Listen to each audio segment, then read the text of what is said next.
Okie doke. We are back in the game, and everything is going to go absolutely swimmingly as it always has done forever. You know what? Fair enough. It kind of has. Oh, It don't really say that. has. Please don't Well, say you, that. you know, okay, you know what he's going to do to us anyway. We all know him. We're not going to be surprised when it all goes horribly, morally wrong. Like, oh my god, those poor kids. that was an entire container full of them, and now it's just salsa. That happened. That wasn't my fault. That was someone else did that. That was Snuffles, but I'm just saying Yeah. that's the kind of level of That- thing I'm expecting. Snuffles went and detonated a container to blow up a whole load of things, and Didn't realize what was actually inside the container. Well, she was just trying to shoot the lock off, but it was filled with was the Warhammer equivalent of Semtex. And, well, there were also kids inside, and she shot a bolt pistol, what is basically a miniaturized nuclear warhead. And well, then. Yeah. I'm glad. Were you watching, or was it? I was the guy who was the explosive expert. Yeah. I know that much, but like, were you watching? Because you failed your demolitions roll, and you didn't know what was in the container. Yeah. I mean, you didn't know the container was armed, so kind of all your guys. Anyway. Lack of knowledge doesn't mean that I can be held responsible. But anyway, An excuse from you for years. I like how it pairs naturally with your ability to blind yourself to things you don't want to know. So technically, you're not a liar. Anyway, so where we were last time, just to go over that, you have been invited to a party up by Benny Foreman's, in Benny Foreman's house. You arrived. It was a mask party, and I believe Quentin didn't accept a mask, but you other two did. And got the big old Oni mask. Yeah, you've got the Oni mask, and Kara's got the the like woodland deity mask. Quentin's soon going to be getting a mask of his own, whether he wants it or not. Benny brought you in, had a bit of a chat with you, basically revealing he's brought a load of impressionable young rich people. No, it's a load of important people. So they're not all, young. They're not all impressionable. They're all very drugged, though. Might as well be the same thing. Certainly, he has been doing his best to, indeed, keep them in a happy mood. Just lubricate them. Social lubricant. Indeed. So, I got a surprise for you. Oh no. Oh no. Surprise! Oh no, it's a map. We're all going to die. There's going to be combat. Watch out. I just wanted to drop this here so you guys could explore and see where you want to go. As well, you could I know this isn't news, but looking at the image you picked for him, I hate him all over again. Thank you. I did my best. Do you see him over here? I see both. No, the Franklin. Oh, the Franklin. I get the whole, he's going to be missing legs by the end of this feeling. Yeah, he was left in a room with Kara, so... The Avatar of Vengeance. Yeah, that one. Let's see how this goes. Hang on. Luck if you were left in a room with Satan. Probably won't end with me murdering someone at someone else's party, but it may end up with some sort of indelible mark of sin. We shall see. Love it. Okay, so I believe this is correct. This is where we left you last time. I was Oopsie daisy. Everyone was up. So I want you all to who would like to go first? Who would like to? Are we doing? We need initiative rounds now. No. Just who would like to go first? I'm just poking fun. Yeah. Someone else is perfectly willing to go first because I'm in the process of digestion. Okay. Quentin, you want to blow by blow the guys, or should I have fun? With quotation marks. I think the plan last time we went off was basically just go around and socialize. Yep. Yeah, you were. What were you doing, Quentin? I was gonna talk people into being my friend. Yeah, and I was potentially planning on bailing. I think last thing that happened is that Benny Foreman was pulling you out of the room, suggesting that perhaps you talk to some people who might have the money to back you, or might be interested in backing, like the watch. I was gonna go to the armory to destroy everything, unfortunately, I bet. I don't know, that depends on what I find on there. Mm-hmm. I know, but you always hurt me without trying. Oh dear. What those weapons? Okay, well, if you can't decide, then definitely No, I'll go. Okay. So yes, Jeremiah is accompanying you. So you should be able to move yourself. And you might be able to move Jeremiah, I'm not sure actually. No, I can't move myself. You can't move yourself? Okay. You can change his attributes, then delete the token you have in his journal, then replace it with that token, because it keeps setting down the same rules every time. That's why he can't move his token every time he's on a new map. Because the token hasn't been saved with the rules. It is controlled by this person. Yeah, hang on a sec. Just Quentin, there we are. Save changes. Now you can should be able to control him now. I can. Okie doke. So yeah. Did you save him underneath the party? Sorry. Who? The butler Jeremiah Andrews. He's in the journal. It says characters, the party, then butler Jeremiah Andrews. Yes, because the party is the party that you're at. Don't change the semantics. That's not changing the semantics at all. Well, your semantics are different. Alright, so yeah, I would like to just let him lead me to who he thinks would be best from, like, in order of, like, importance of financially supporting and both willing to do so. I can. He kind of takes a moment to consider and then goes, I suppose financial reparations are the most important things at the moment. If you would come with me, I shall bring us to the luncheon room. And he's glad I ate. Leading us down here and bows to you slightly in front of the door as he opens it up and reveals there are more than two people in here.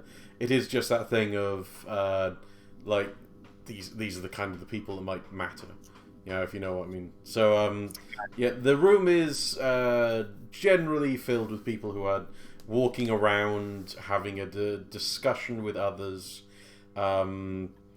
seem to be like content in their discussing over a light selection of food which has been set out along the table. Light as in, like, the food itself is light, but there's a lot of it stretching down, stretching down the entire length. Like, there's quite a bit of food here. So he gives a small bow and is like, I shall leave you to socialize, madame. I shall wait out here for your return. Of course. Thank you very much, Jeremiah. I shall be talking to you very, very soon. Okay. He'll leave you at that, and we gotta let him in. He needs to find the can opener. It was around here somewhere. Cal. You can open the door. All right. Sorry. Okay. So it was like right here. I didn't yod it, Cal. I think. I don't know where it is. It's supposed to be in here. I'm sorry. Didn't mean to interrupt the game. It's alright. While you're getting this sorted, I'll quickly pop over to Quentin as Benny is kind of leading you along by the arm slightly, like his own wrapped around you. He's like, I have some people that I think it might be best for you to talk to, he says as he pulls you along, kind of thing. And it's like, I think it'll get you quite the distance, and it'll maybe something that you need to look into for the watch. So I would still like to support your efforts, of course, though I may be able to do it in more direct manners these days, rather than simply through your brother. Like, giving a little laugh at that. So please, You know, the gentleman with the large beard. I suggest talking to him, though there is also a young miss that you may wish to talk to in here. She's got quite the family, should I say. So yeah, he cracks open the door and walks in with you because he's also here to socialize. Okay. Amazing. You can immediately see the man with the beard he was talking about. He, if you get I'll just blow it up. He's wearing quite the uniform-looking situation, like very militaristic, a bit older, and smoking a pipe. You know, he's obviously he's also not really talking to anyone, and people don't seem to be talking to him too much. The crowd in here seems to be fawning more over this girl in a black dress and a fan who is holding court, so to say. She's having a chat with everyone and seems to be seems to be the focus of attention for a lot of others. So they do all turn as you enter the room, and they give a small titter of greeting among a lot of them. A couple of the, as you might consider, a couple of the lesser individuals, like the ones who are fawning over the woman, do come towards you and kind of give a small curtsy, and you say, "And sir, you must be Sir Quentin that we have heard of?" I believe that would be Sir Dusttail, as you typically use the last name. Ah, yes. Our apologies, Sir Dusttail. It is an honour to make your acquaintance, and they generally give some platitudes, and they give a couple of names of houses that you know in the area. A couple of them, you basically recognise these as important people's daughters and sons, kind of thing. Also, you are aware of every important people in the city, so you definitely know this guy, and she isn't quite registering though, the girl. But you also feel there's a couple next door in this room up here to the north. Okay. Do you know what they do? Yes, I know their general occupation. Okay. Like if they are mayors or guildmasters or. Then. You'd know that this gentleman here is a guildmaster. Oh. What is he the guildmaster of? Smithing and armory. Oh, he's a merchant guildmaster. Yeah, well, he's more in the crafting aspect, but definitely it's a large part of it is merchantry. That's good to know. And you said I could feel some of the people in the room next door? Yes. Yes. What occupation do the people next door have? Hang on, I've got, there's, scholar. Well, actually, there's two different scholars up there. Who, I think that's what they'd both register as. Yeah. I mean, it is just a general rule. So. Yeah. Okay. That's always good to know that there are scholars next door. Mm-hmm. Across the other side, you do see that well, you get registered from one, and a slight tingling, much like this girl here, from the other, and the one across from there you have a feeling is landowner, from that direction. Is it tingling? No, the tingling is not a tingling of landlord. These two don't really register, these two ladies here, but Where's it go on him? So I have one quick question here. How many of the people of importance are lesser foes? Almost all of them. Great, because that means I can ask for favors. Oh no! And they will goddamn provide it to me. Because citizens who are lesser foes will never initiate violence unless vigorously provoked, and will always provide such favors or assistance as to not significantly inconvenience them. You really are the best person to have at a party. I am the best person at a party. And it's a moment of like, I'll dip. It's like, you fool! Kind of moment. Like, set this up. As long as it's not a big inconvenience to them, I can basically just, hey, could you help a man out? And they'll be like, yeah, sure. So yes, what would you like to do now that you're in the room? I mean, I will greet the people who came up to me and have a small chat with them, and generally socialize with most people. And just basically get a lay of the land of the people who are here. They seem to be generally... There's an awful lot of people who want to please you, effectively. They want to please the guy who's in charge.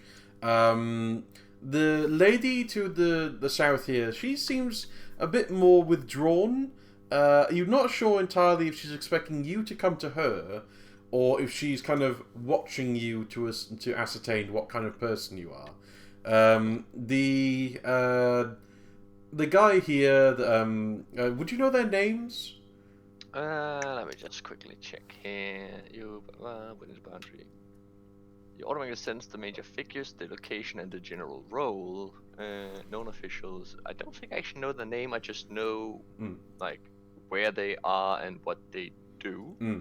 Okie doke. So the guildmaster, he seems to be eyeing you a little warily. There are actually certain powers that have, if you know their name, they can become like a little too powerful, especially sorcery. But yeah, so I mean, I'd like to walk up to him. Now, can I roll luck to see if his name has ever popped up? Yes. So if I would know his name. It's a pretty good luck. You could roll luck or intelligence. Okay. I mean, I will probably go with an intelligence check in that case. Yeah. Oh, you're a genius boy now. Yeah, because let's see. Since I'm born here and live in the city, do I get a +4? Yes, you do. Yes, you do. It's you know, with a plus with an 18 intelligence. Yeah. Okay, so yes, you are aware that this is Pietro Smithson. Pietro Smith. And I'll see if I can. Oh, there we are. Can you see that? That depends on what you're referring to. His nameplate popped up. Oh. No, I don't. You need to change it from view to edit, I think. I don't know. It's something. There's nameplate, and then you go into the second sheet. Oh, I see it. There? Yeah, there we go. Okie doke. Then yeah, hang on. I've got a couple of other people to mess around with. So yeah, Pietro Smithson.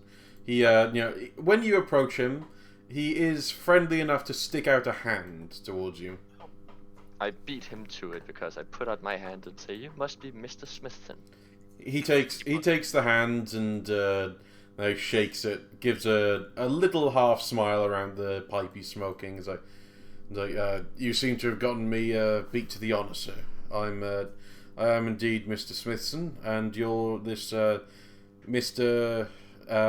Or should I be calling you Lord in this situation? He seems still a little wary. He's like, Dusttail. I mean, you can call me whatever you want. I've been hearing great things about you, and I would assume I've been talking with Jim, and he's been telling me a few stories here and there as well. And yeah, I've been hearing some rumors and whatnot of him. Yeah, the thing about this guy that you do know is that he does make weapons, and he can make very good weapons. Like he's basically in charge of a lot of the crafting around these parts. That which happens because you know, a lot of ore did get brought down. Less so now, but the stuff that does get brought down, you know, it does get crafted in the area. But the thing is that you're also aware that this guy, most of his weaponry probably went to the church, so that might be why he's a bit. You're telling me that when I go and look at the armory, it's mainly his weapons? It's mainly going to be his weapons. You know, it is that thing of like, who else? Yeah, who else would buy them? But you can tell he's a bit uncertain about the meeting today. Yeah, especially with how you know, he just kind of blew up the church. He is, yeah. He takes a sip from his flask. He's actually not drinking from the punch that's around the place. Oh, that's fine. That's fine. Yeah, I strike up some general conversation and just like make sure I'm on his good side. Yeah. He seems to be concentrating a lot on discussing, like after the pleasantries are done and a little bit of the the usual, discussion about his mask. By the way, is you look at it; it's made out of metal, and it seems like he probably crafted it himself, considering it's actually got a mark down just below the cheek line. That's you recognize as his craftsmanship mark, and he's like, so, would you be interested in purchasing any of my weapons? I mean, we'll probably be looking to doing some business sometime soon. That's good to hear. But, I mean, we are first to look into we've been hearing some rumors about the basement of the church. He gives a small shrug at that. Like, yeah. So, apparently, according to records, they have been hoarding weapons down there. Yes.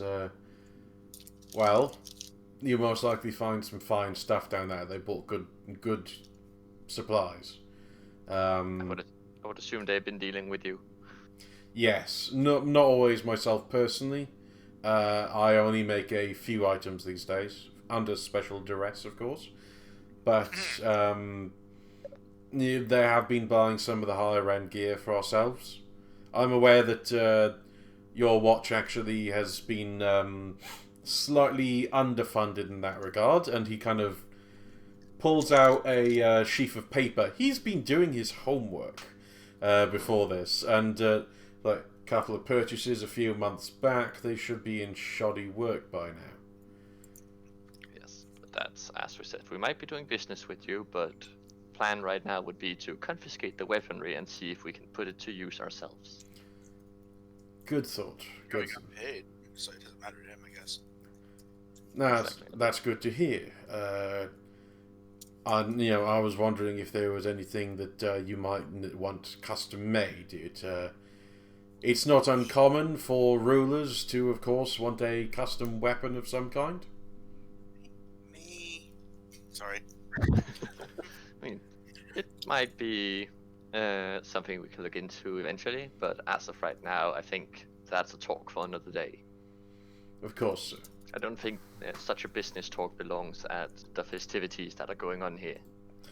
He gives a little half laugh at that, and just like, yeah, if you say so, sir. I'm not used to this kind of situation, like waving, encompassing all the women who are keeping a bit of a distance now. Because they see you're talking to someone who's obviously not the biggest socialite. He's sitting here drinking from his own flask. He's probably got some sandwiches that are on a plate by his side, kind of thing.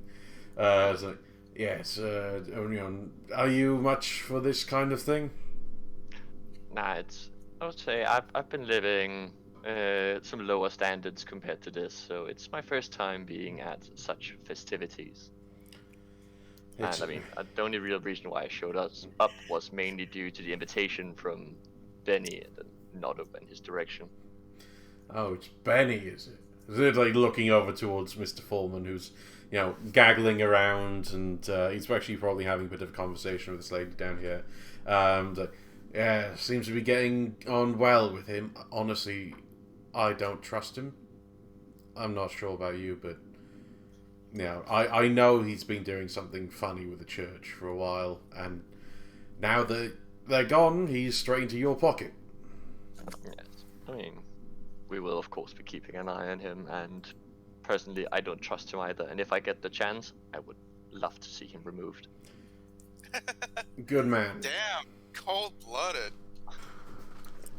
Good man. If I can get rid of all criminal overlords in the city, that would be amazing. Fair enough. I mean, one day you probably will, or just yeah. Good people. Just literally. Good. Their mind. Good man there, but also sometimes powerful allies. There's a reason even I'm here. Exactly. And he has been taking care of one of my brothers, so I do owe him a bit of face. Has he now? Well, I suppose that there's an angel somewhere deep in there. And I mean that in the proper term of angel these days. He offers you a little bit from his flask. I take a sip. Yeah, it's strong. It's strong, but it's also not exceptionally posh. Like, this feels like someone got something out of a bottle that Jim sold them and stuffed it into an expensive-looking flask. You know, it's he's definitely like not here for the fine reinforced wines, so to speak. It's something that burns on the way down. Oh yeah. It's even you kind of moment. Like, okay, so like he nods appreciatively and is like, might send some lads around to the watch house tomorrow if you're interested in some deals. We can give a look over what you've picked up from the basement and look what you've got so far. Some stuff's probably going to need retooling, refining. If you want, we can start scrubbing off the church marks as well. Yeah, I mean, we'll look into it. Well, you know where to find me, no doubt. Yes. Yeah, you know where his kind of situation is. So. Okay, so was there anything else you want to do, or should we go back over to the other side? I'll socialize a bit with like the minor people. Okie doke. Well, we'll pop back to Sage for the moment, and then we'll pop back to you socializing with the minor people, just in case like someone dies horribly and a big ruckus starts. So yes, Sage, you walk in. There are quite a few people here. Discussing, eating, and you see a few cheery raisers of glasses and smiles, and there's like one or two people who have perhaps had a little bit too much to drink because they're not exactly slumped, but they're resting in chairs around the room. Again, that moment of like these guys have probably been drugged a little bit, but there are like two people who very similarly are almost like the center of attention. Like, there's a gentleman in quite the lavish getup. He's looks more refined. I'll just increase the size of him here so you can get a good look of him. But he looks a bit more refined than most. And he's not flaunting his wealth, but he does have this extreme kind of sensation of wealth around him. And he gives you a small nod as you come in the door. And then there's the lady by the front door in the red dress, who is among the few other guests who turn around to greet you. And it's a general collection of, "Oh, it's so nice to meet you." And the situation, you would be justice. I've heard so much about you from the speech that you gave. Yes. You actually heard that speech, I say as I walk inside and gesture fondly and try not to get too close to anyone because it's taking to high hell. Well, you did actually manage to negate quite a lot of that. Yeah. People appear to be being polite in here. Then there's though you do notice that your crowd disperses rather quickly, as a few of them give like their greetings and their names and pass on. But the woman in red seems to linger quite a bit, and she's like, no, I didn't myself, but one of my butlers was in the area, I believe. He said that he overheard you. Yes. Did he grant it? It must have been fine day for that. It does seem like it's been such a wonderful experience of late. Freedom from the oppressions of the church and such. Well, to certain people, I suppose. What about you? Did the church ever, well, it'd be impolite to say, but do anything you find untoward or crass? Well, the church did have many, many terrible faults in it. For one thing, they hired such terrible people to be their guards. In many cases, they're little more than brutes in a lot of situations. Untrained and uncouth, if you would mind. Oh, of course, it's yes, the very words that I would use, uncouth. They and for many things I try to distance myself from the church, but I did find a little bit of of course, you had to attend masses. You had to give a certain amount for the tithing that they requested, and well, it is good to hear that they will no longer be with us these coming months. Well, we do plan to, I wouldn't say reorganize what's going on, but once we finally, I gently lift part of my mask to show my teeth. Once we finally settle, we'll figure out what's going on, and then I slightly lower it, showing off that I'm pretty much dead underneath this mask. Yeah, there's something iffy and magical going on. She does give a little laugh and turns her head a little bit as you raise the mask. She's, your breath probably is the worst thing about you. Thank you, Hug. Well, I mean, there's not only go there's. Go on. What is she saying? What's she doing? Well, no, she kind of restrains herself slightly, though you do see her put her handkerchief to her mouth for a moment and wipe it in a polite kind of gesture that's saying, "Oh God." Oh God. She does. That does mean we need to find out a sort of governor and financial distribution amongst the city. I mean, after all, the church was the one in charge, and who is now? Yes. I'm sure that wealth won't change too much, but positions might. Then it is perhaps a good time to reorganize, as you said. There are many people in positions that I feel were unjust, in their presentation, due to the fact that they gave so much to the church and gained their favor in underhanded ways. What would be their names? What is your name, Miss? I'm, as you know, Justice. I am Melina DeSitt, and I am going to pop Melina DeSitt. Unfortunately, I am of little importance myself. My father, who unfortunately is quite ill at this time, he is actually one of the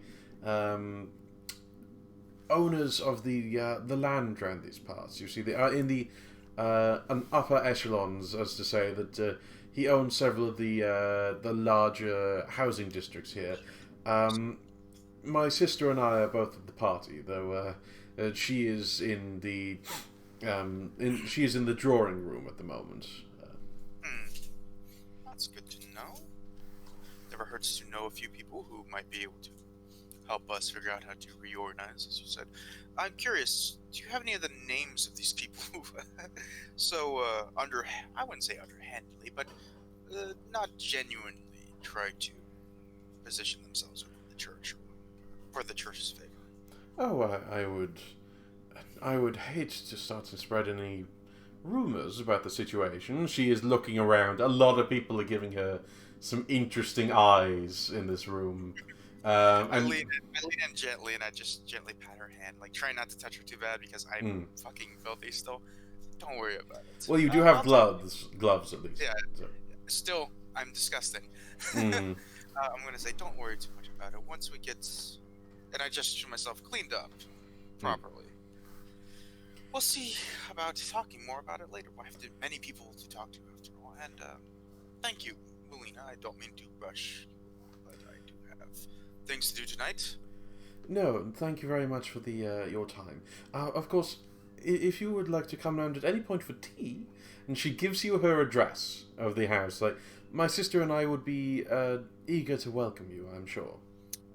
Well, I might come by tomorrow morning, because after I have a nice bath, I think, finally. And she gives a small nod and a smile, saying, thank you very much for your efforts out here. They are, such a noble aspiration these days. And she nods towards the other gentleman that you've seen, who has been watching you two for interest. Perhaps you would like to talk to Mr. Gaspar over there. He is one of the other individuals in this room who has sway, so to say. She smiles, and she gets a little bit of a dirty look from some other people for that. Obviously, she's. Why don't you enjoy your drink and I'll go talk to them? We'll talk tomorrow morning. She curtsies happily, and yeah, if you don't mind, we can pop to Franklin and Kara. So Kara can justify what she's about to do. Okay, so we'll destroy him. No, I've been waiting 4 days for this. Okay, I'll be nice to be. Let's just. We'll see how it goes. Okay, so Franklin I'm just gonna move a lot closer to him. That's more fitter. Okay. He withdraws ever so slightly into his chair, but he doesn't move away. He gives a small bow to you as you approach, while still not getting up. He's very much in his, remains in his chair. She'll cock her head slightly at him, and... Do you know who I am? Excuse me, I'm going to try and do an accent. No, not a bad accent. I have been informed that you are one of the new leaders of the city, so to speak. He, gives a little nod and seems to be struggling to maintain your eye contact. Unflinching, unbroken eye contact, yeah, yes. Yeah, you and the two compatriots that were in here are the new leaders after the church has been so promptly removed. Yes. Do you know anything else about me? Other than your name of Kara, I'm afraid I'm not very aware. I have attempted to know some more information. It's always good to be knowledgeable at these social environments, after all. No, I'm... I take it you're a man not much given to discussing rumor, then.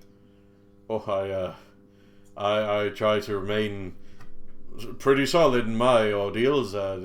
Coin and shipments, that's for me. So you've not heard these rumors and news of a murderous swamp witch?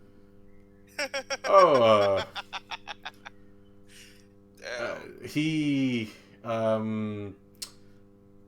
definitely hesitates there. Like, I've heard children's tales, nothing more, but I've no interest in stories. He looks over towards your antlers.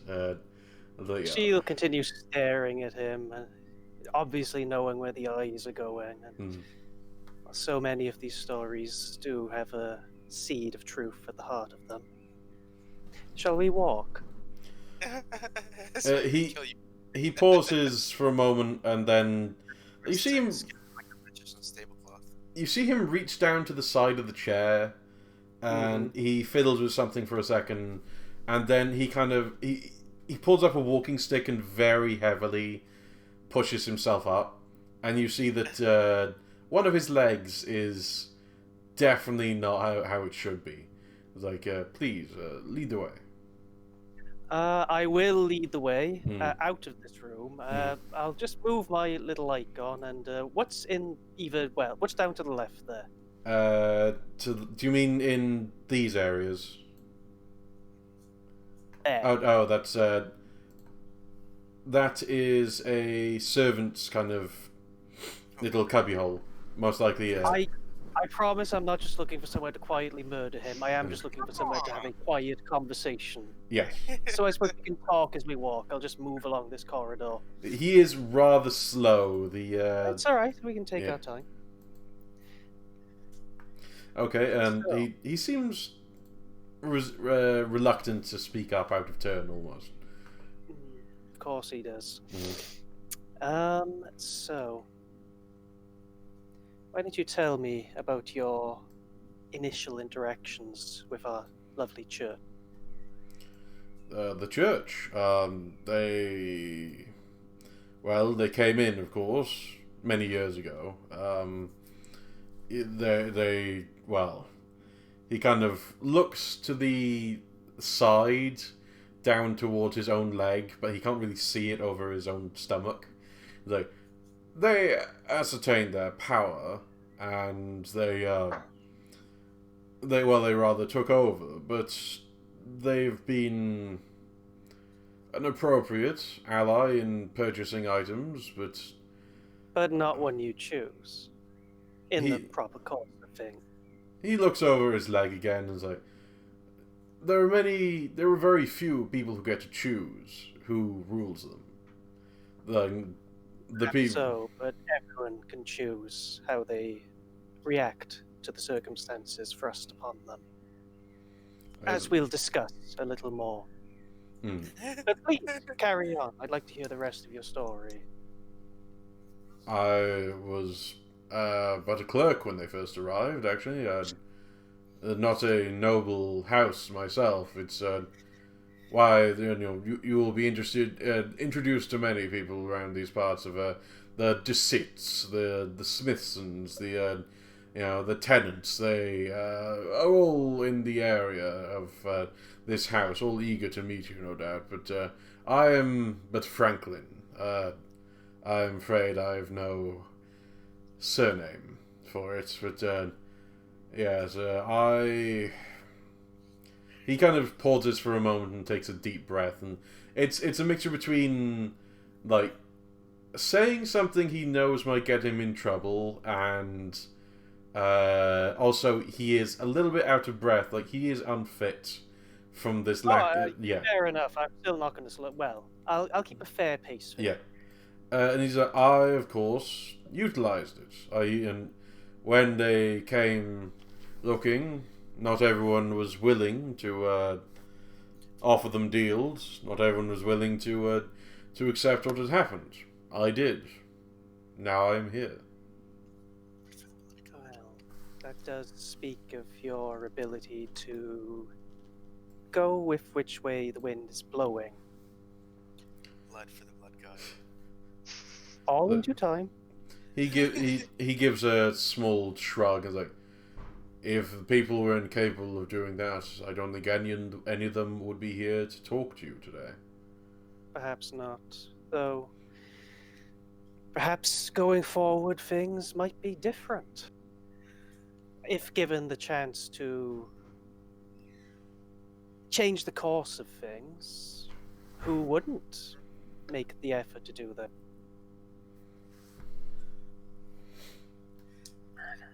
I have a question for you. You may ask. Are you going to stop the people from worshipping the Iron God? She'll think about that for a fair time, actually. I have been thinking about this myself. I don't think we've spoken about any of us in character, but I actually was thinking we don't outlaw that. We don't give them any actual support whatsoever, but if they want to worship their god, then they can. Yeah, say it feels like that would be, what's it called? Fair? As long as we make it abundantly clear they'll be given no positions of power if they do. Something like along the lines of, like, you've been ousted, but we're not going to be very shit about it. You're not going to be worshiping this person anymore, like...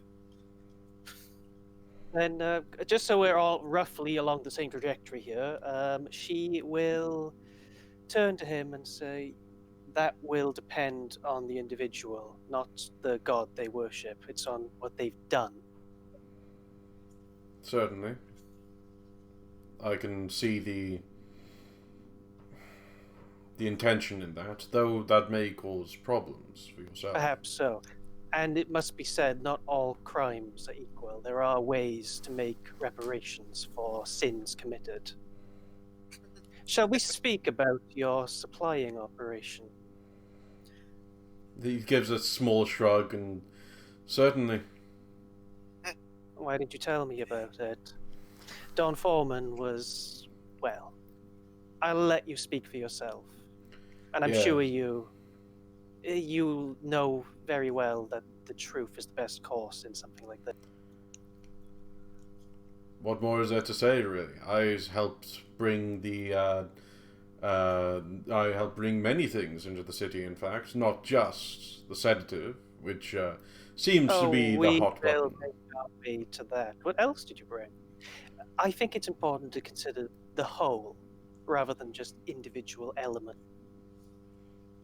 People, ore, anything shipping down from Ural, we still transport to Caravo. It's easier than he looks over you again, going through the swamp. We still have a single port that is of use, after all. So I'm sorry, people. Well, certainly, individuals who want to transport themselves down here, not slaves. We don't have slaves. I'm not in that ordeal. Is he being truthful? Can I tell? You can do wisdom. I will do that. Any modifier? Can I draw upon the fact that I'm trying to instill terror in this man? Let's give you a +2, because you know he seems to be, you kind of you're being careful with this guy. So Also I'm because thinking he's I'm drugged. edging towards not murdering. I'm probably just gonna intimidate him into giving all of his money towards our cause instead. Wanted to see him skin come off like a fucking tablecloth. Yeah, he's uncertain about this. Say again? He's uncertain about his own response of no slaves. Oh, yeah, there we go. So she'll tilt her head and look at him and say, "You don't sound entirely convinced of that, Franklin." He shifts. He shifts a little bit and like, they aren't slaves. They aren't owned technically, but sometimes there would be transports with people who have worked for extended periods up in the mines and Mural. They'd come with the ore shipments. They would be different. She will, with visible effort, not in any way react.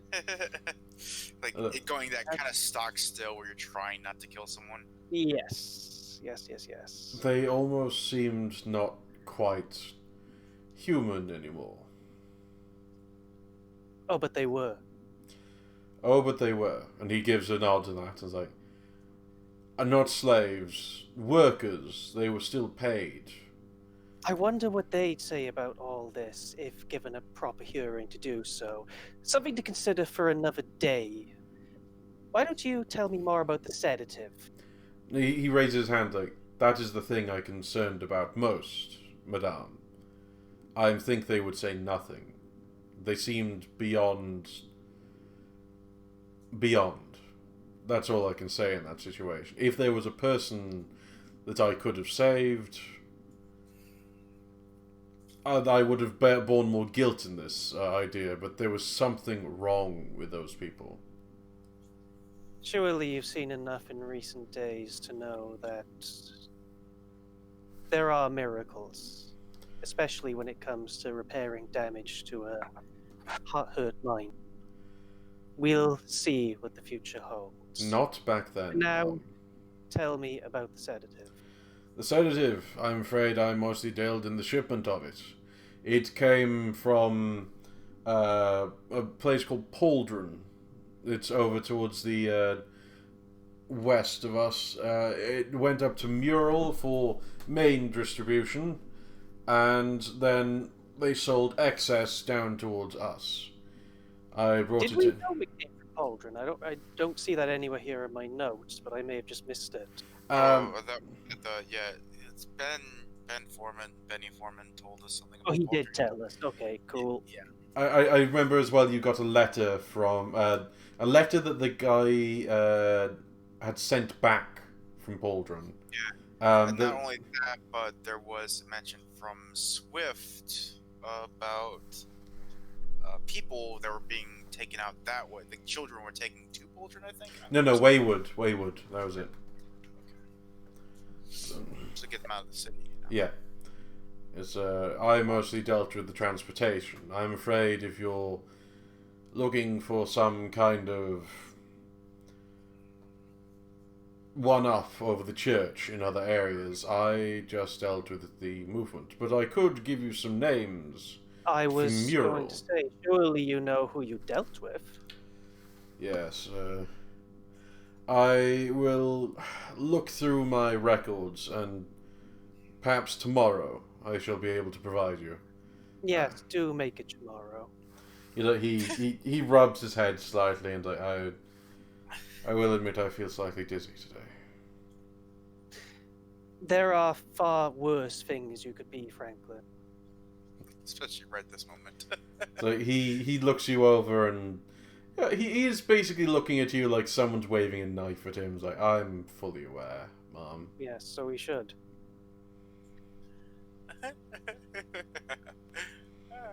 You can tell me, what were your dealings with Buckler like?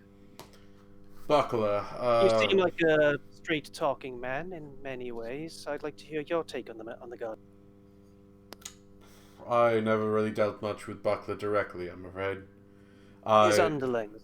His underlings, they came, they went, they had the paperwork. It's you know, sometimes... You will, of course, provide us with any paperwork you have. That may take more than just tomorrow, Mom, but I can get you the names tomorrow, but any further paperwork is... Nevertheless. Nevertheless. I will do my best. I will have my people on it as soon as we can. We will call on you for that information very soon. Unnecessarily cruel would often be the terms that I'd use. There we go. Now we know we're not exactly the bad guys. We're just bad guys adjacent. Yeah. They would extort people. They would threaten people. They would certainly not be above killing someone they thought was less than them, but... Terrible thing to do to people for no apparent reason. Wouldn't you agree? Oh, I'm sure they could justify it to themselves, Mom. As he looks dead at you. Like, he's almost issuing a challenge there. You can tell. She's not backing down. She is staring right back. And in fact, she'll even give him a small... Well, I believe that the punishment should both match the crime and discourage any further slippage. To that end, I think, Franklin, that we can work this out in a way that leaves everyone, if not happy, then in a position to consider the next day they get a blessing. Whatever you were providing and whatever you were doing for the church, you will continue to do for us. What's more, you will give half of your fortune to the city for repair and to make certain that anyone who's been damaged in the course of these actions aided by your supply can see themselves back on the right path. I think we can agree that's fair. He's turned ever so slightly purple. But he, You see, Franklin, I've spent a very long time dealing with the crimes of small, petty, cruel individuals. And as we move forward in this venture, I begin to see that there is a broader world to consider out there. There are actions that affect others, and I hope that by working together with people, we can use these actions in a way that leads to net gain down the road. It's not an easy concept for me to grasp, but I think this is the right start of such a thing. He pauses. Consider, Franklin, that a week ago we would very much not be having this conversation. This would have been over a lot sooner. I'm sure you can appreciate the gravity of that, can't you? You were just going to be off like a magician's table. He pauses a little bit and he moves his cane in front of him and just balances on it for a moment as you see him shifting his the leg that doesn't seem quite right, and so. I can see that you know how to give fair trade in many ways, Mom. And consider that a year from now, this will all be behind you, and we really have no reason to bother each other. And he like... Unless you give us reason, of course. He itches at his chin, like, I suppose there will be further reparations in the future. That will depend entirely on you, Franklin. Consider that as you decide what to do next. But for now, I'll let you enjoy the rest of the party, and if not myself, then certainly one of us will be around tomorrow for those names. Of course, Mom. Yes. Then yes, you won't nod at him or anything. She'll just stare at him for a moment longer, see if he'll say anything, and then just turn and walk away. No, I think he's wise enough to say what he's thinking. To not say what he's thinking, sorry. Talk to her like that. She'll cut you right in the freaking face. So, should we pop back to Quentin? Oh no. Oh no. So yes, Quentin, your discussion with Pietro seems to have been going well. Is there anything you'd like to do at the moment? Has an hour gone by? As you're sitting next to him, you do see him shift a little bit. Like, he's not a man to jump, but he is a man to, like, notice when... Yeah. He's oddly uncomfortable. He is uncomfortable for a few moments, and then he kind of leans forward. Now that is how do this guy speak now? That is a special thing. How do you do that? Yeah, I know. I pet my little nightingale and just say, like, I trained him well. I trained him. What? What does it mean? I'm petting my nightingale because I'm assuming that's what he's talking about. Oh, I know, right? Yeah, I meant your clothes, you fool. Oh. He says in a kind of positive way. He's like, I've never seen something react like that before. Neither have I, and honestly, I don't know how to explain it. That is a shame. Perhaps if you talk to the gentleman next door, you might be able to get an explanation. He knows a bit more about your kind, if you don't mind me using such phrase. No offense, man. None taken. But do you have a name for this person? Oh, yes. The man you're going to be after is going to be Bandos Easy. Well, I thank you for the suggestion. He's a strange one, but yeah, I'll say that. Before you head off, he kind of leans over, like, go check that Foreman's not harassing that young girl. She's an heiress, you see, going to be coming to quite a sum of money. Her and her sister. Oh my. Would her sister also be present here? Just wondering. Yes. You kind of. Do you want to roll me a charisma roll? See how well you've been getting on with this guy. Of course.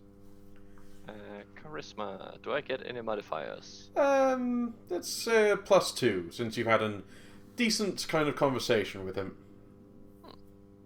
Yes. Yes. Oh god, you got a natural 20 though. Yes. She and her sister aren't getting on at the moment. But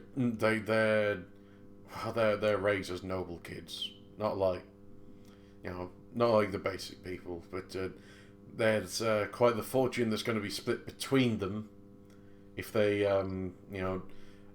if it continues on with how their father is at the moment. But neither of them really wants it to go between them. Ah, so they want all for themselves. Yes, I do advise to be careful around those two. Very well. I thank you for your advice. And then I get up and I walk over towards them and just like, from the looks of it as I'm approaching, how how are their body language signaling that this conversation is? Benny Foreman is the usual, very wide, very honest kind of looking approach to someone. He's smiling and as acting as if he's trying to befriend everyone. But the woman is a little bit more restrained. Her answers are curt and a little bit sharp. It seems like she's the kind of woman who has a bit of a sharp tongue on her. But if anything, that seems to be almost goading Benny Foreman on. Like, he finds it funny to bring across the how sharp she is. Almost like wanting to do the childish thing of poking her until she snaps at him. Yeah, and it's he's pushing all the buttons. He's pushing all the buttons, and he's quite enjoying the fact he's found someone's buttons to push. Especially someone who, from the reaction of people around him, at the moment she has nothing she can do about this. Maybe in the future she might be able to do something, but everyone's just kind of allowing it to happen. It's the kind of thing, gentle ribbing, as they might call it, among people, where it could quite easily be considered noble bullying, but without actual bullying. But it's not extreme. It's not like he's mocking her, father, who you've just ascertained is quite ill. It's more, He's just pushing the buttons and just being a pain in the ass. Yes. Right now, talking a bit more about her sister as you get close. It's like, yes, I heard that she's got quite the dress recently, kind of thing. And is Benny a lesser foe? Benny Foreman is. I think we said before he wasn't.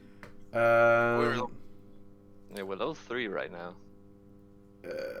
Oh yes, which probably changed. Maybe. Yeah. Hang on, I think I've NPCs. Because I need to know if I can just ask him politely to do me a favor.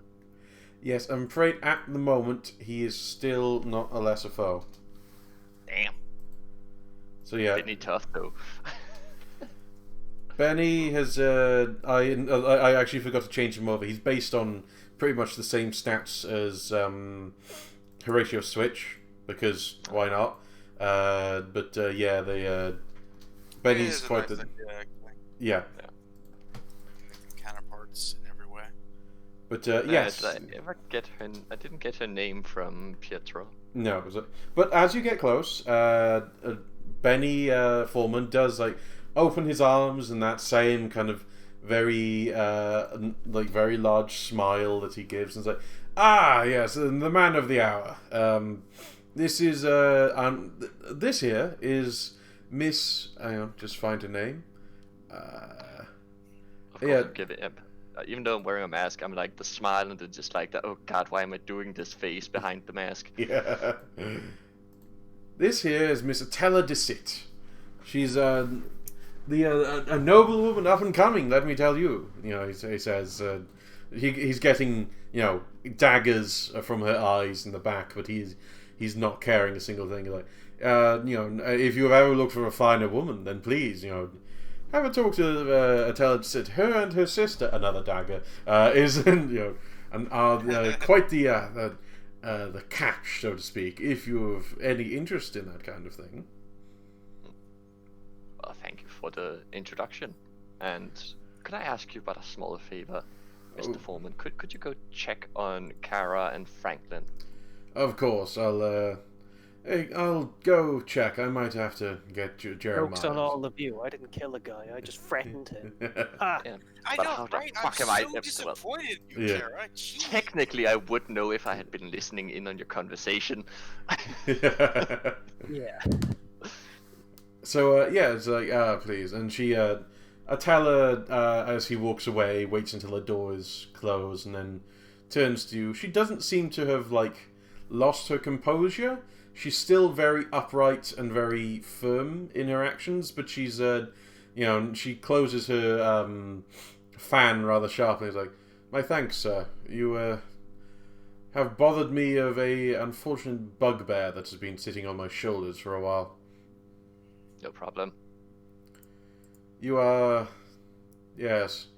You are the gentleman who has been announced as the new local lord. Yes. I am but one of three. Yes, the two others being ladies, I believe. That is correct. So I've been hearing some tales from Mr. Smithson, and I just wanted to hear your take on it, that you are presumably soon to inherit a large amount of wealth. She actually is daring to shoot daggers from her eyes at you as well. Like, I hope not, sir. My father's recovery shall be slow, perhaps, but I do hope that he remains with us for a while. Random question. Did you get a name for the father? No, you didn't. Beyond being Lord or Mr. Deceit? No, okay, sorry. I just thought I might have missed it. Can I do intelligence to, like, connect the dots of Melissa and Attila Deceit and then connect it to a name of a noble person? I mean, you probably don't even have to like roll for it because you know the important people, and he's quite an important person. He actually owned originally a lot of the land that is here, and he actually still owns a lot of the outside farms. The Deceit family actually owns a lot of the farms that Kara went out and visited recently. Technically, he also owns the swamp, but which means we are going to come into conflict. That'll be fun. Yeah. Conflict. You can just threaten him and be like, "Please don't kill me." I'm like, "There we go." But she kind of like, you know, she does have a moment of like staring at you, and thing is, this is a rather interesting thing because I don't want to do the thing like, you know, where. Well, never mind. So yeah, the person that you know is Quentin Deceit. It's a name that you share. Interesting. Well, I certainly hope so as well for your father. I hope he will soon get well. I was just, following up on the talk of people. She nods and then kind of looks over you, and you hear this slight change in her voice. Like, I don't suppose that you or either of your compatriots are capable of doing anything about that. That very well depends on what the cause of his illness might be. I have been reluctant to take him to the hospital. It has been known to be under the church control for a while. We did not want to lay our sick father in their hands. Understandable. The head of the hospital, who I believe to have heard, has disappeared. And she kind of looking at you as if she's wondering if you did that. And you don't know if she's disappointed or not at this news. Dr. Cleese? Yes, Dr. Cleese. And Dr. Cleese, I believe, has been, is not qualified, even though he has offered for a princely sum to come out to address my father. So far we have been making do with general remedies from common stores. She almost shudders at that concept. Like, the church has offered support, but we are perhaps concerned that it is their own origin. Maybe he will get better by himself now with their removal, but if you would be willing. But I will try. I will look into if any of my compatriots can do anything about it. At the very least, we may be able to take him to the church now that there has been a tumour excised from this place. Yes. I mean, the hospitals are in very capable hands. I would assume that I've been hearing about, like, Daisy and Said going into working at the hospital. And yes, however, there is that thing of, like, as she says, like, with the removal of with the removal of Dr. Cleese, who will you be appointing as the head of the head of this hospital now?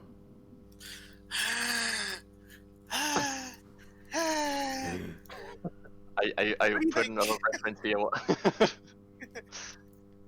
I mean, first we gotta talk to her about it. Yeah. Oh, she'll agree. It'll be fine. Oh no, you know how she is. But we have to talk to her about it. Like, she got way more people if she's in charge, you know? That was a discussion for later. Right now, Quinton is... Yeah. It's a discussion for 10 minutes from now, okay? Okay. Is Daisy currently running the hospital? No, Daisy is not currently running the hospital.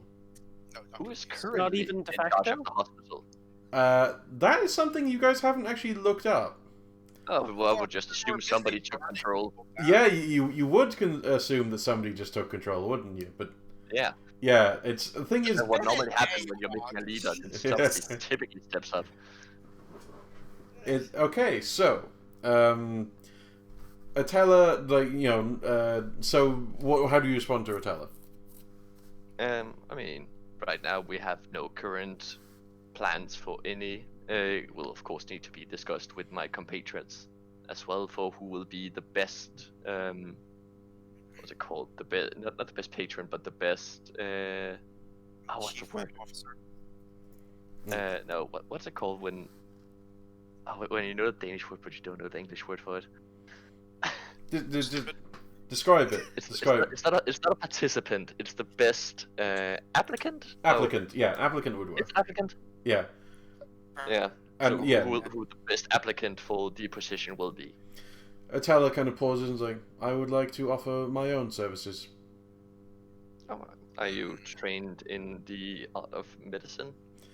I have an expansive knowledge that not only has been developed over the care of my father for the last few years, but I studied, though it's I studied a mural, though this may have been particularly censored by the church, I believe.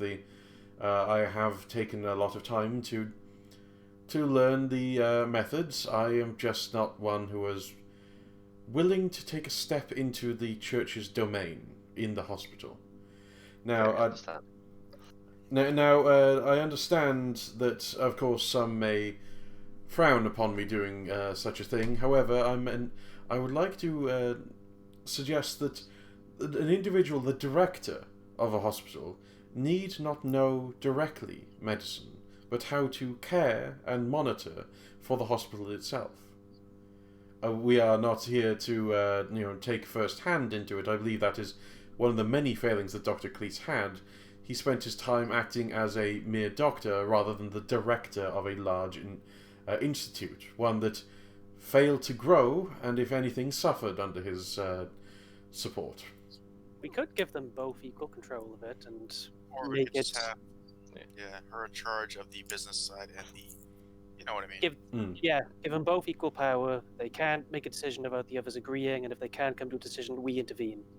Yeah, And what we said goes. Plus, there's always the medical tribunal thing they always do. You know, like, these head doctors together to decide on who did a bad thing. I will agree on you on that part, but as well, it brings comfort to people knowing that the person leading the hospital has sufficient skill if needed. Understandable, sir. I will not argue with you on that aspect. Though comfort is little help if you are dying. I assure you that. Yes, but we will take it into consideration that you are willing to stand up to the position of director of the hospital. Thank you very much, sir. May I also inquire one other thing before I'm sure you must move on with your bless you. Move on with your with your discussions tonight. Yes. Are you intending to get married at any point, sir? I can neither confirm nor deny that it will happen eventually. Well, then I would, then I would like to apply and make application for that position as well. So it would allow you to hold. Wow, I can really feel the love. Ooh. Yeah. And it would allow legitimacy in many aspects of this and of rule over this place. While you do have power, many houses won't recognize you merely from power alone. They They will in fact almost demand a lineage, and if we did share some kind of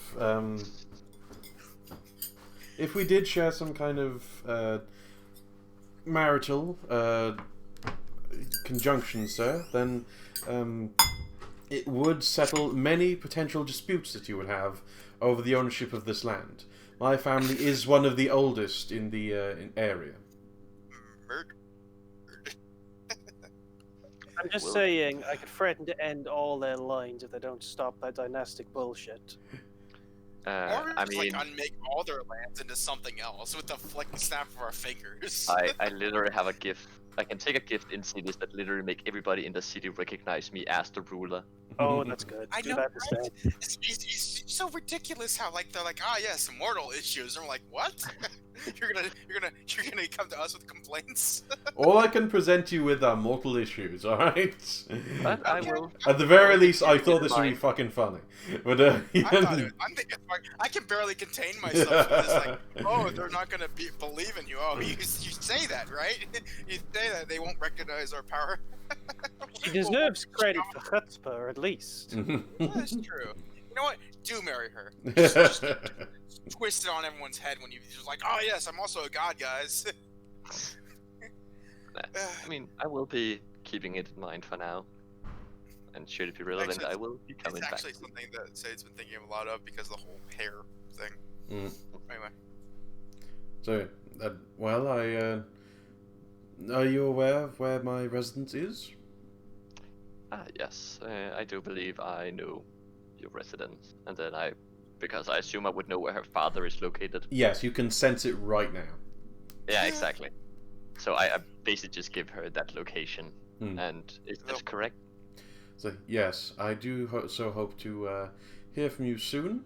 And it will perhaps be a difficult settling period for many people, but if you select the right allies, then I believe they will be able to assist you in many ways. You know the horrible thing is, Quentin? Your city word doesn't work for a city. It works for every city you've been to.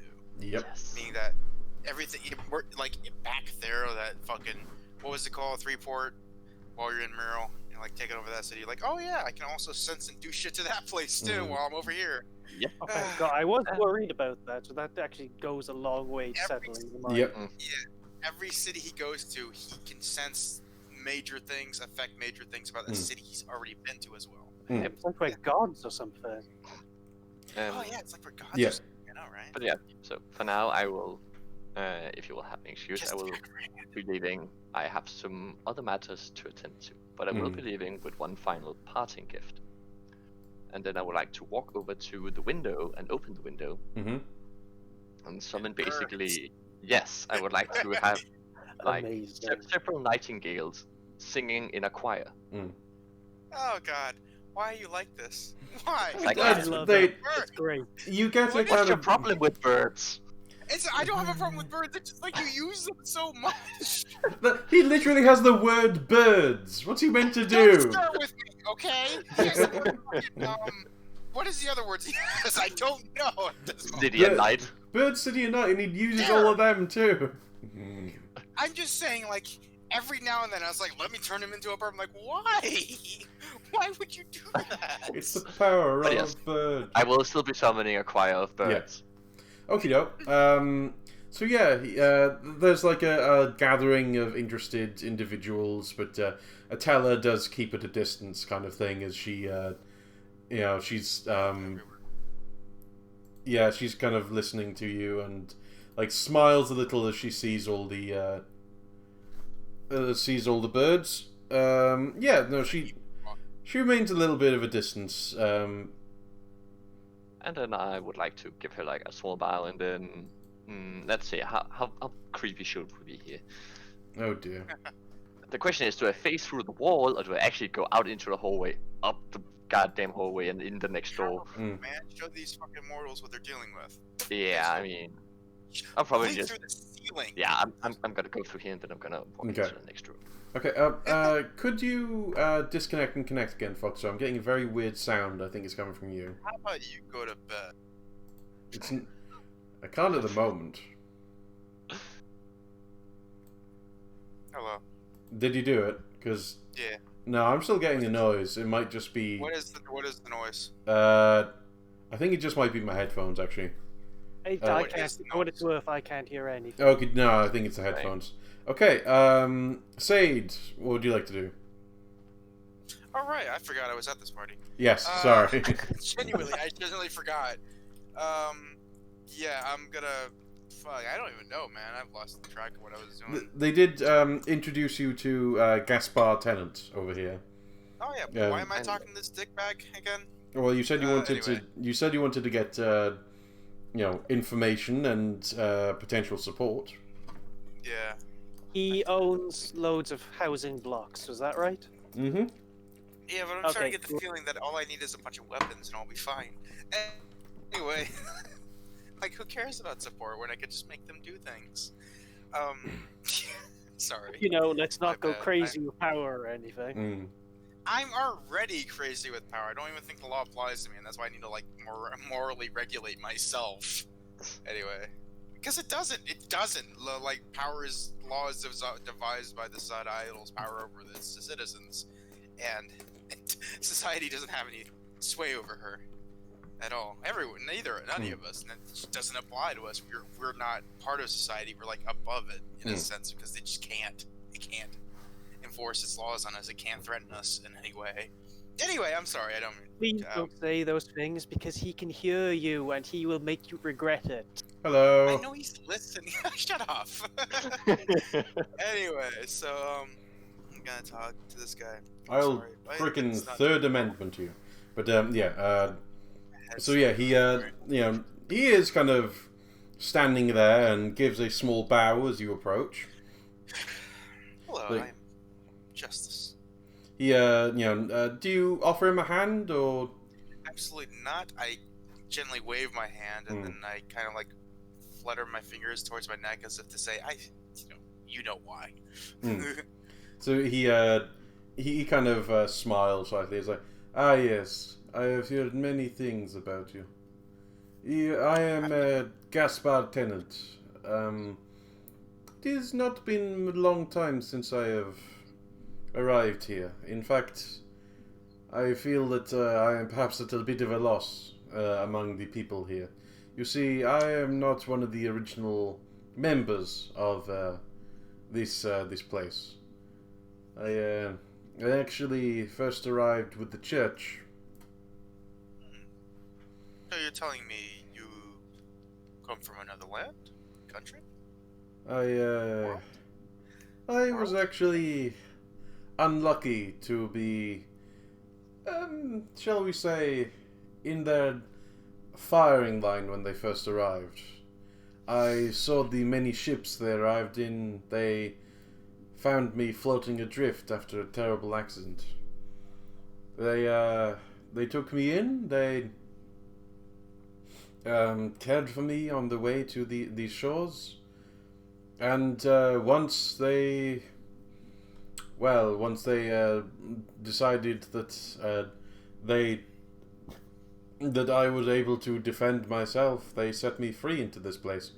Not exactly a fairy tale, so I'm going to calmly walk around him. Like, so you're saying you know how to defend yourself? Like, only just keeping eye contact with him, like analyzing him.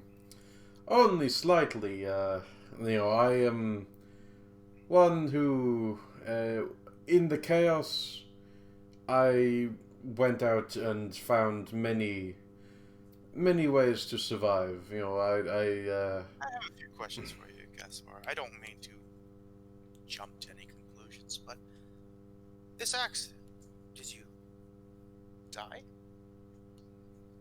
No, I am not a dead person. No, I was adrift for many days. I thought I would die, but no, What happened? Was there explosion? Oh, there was a mighty storm for many days.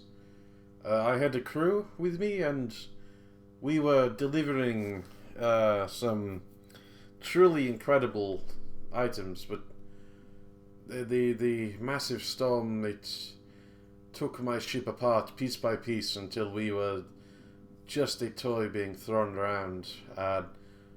Many people fell overboard. The items we were delivering, they too fell overboard with my crew. But I was adrift. Were you the captain of the ship?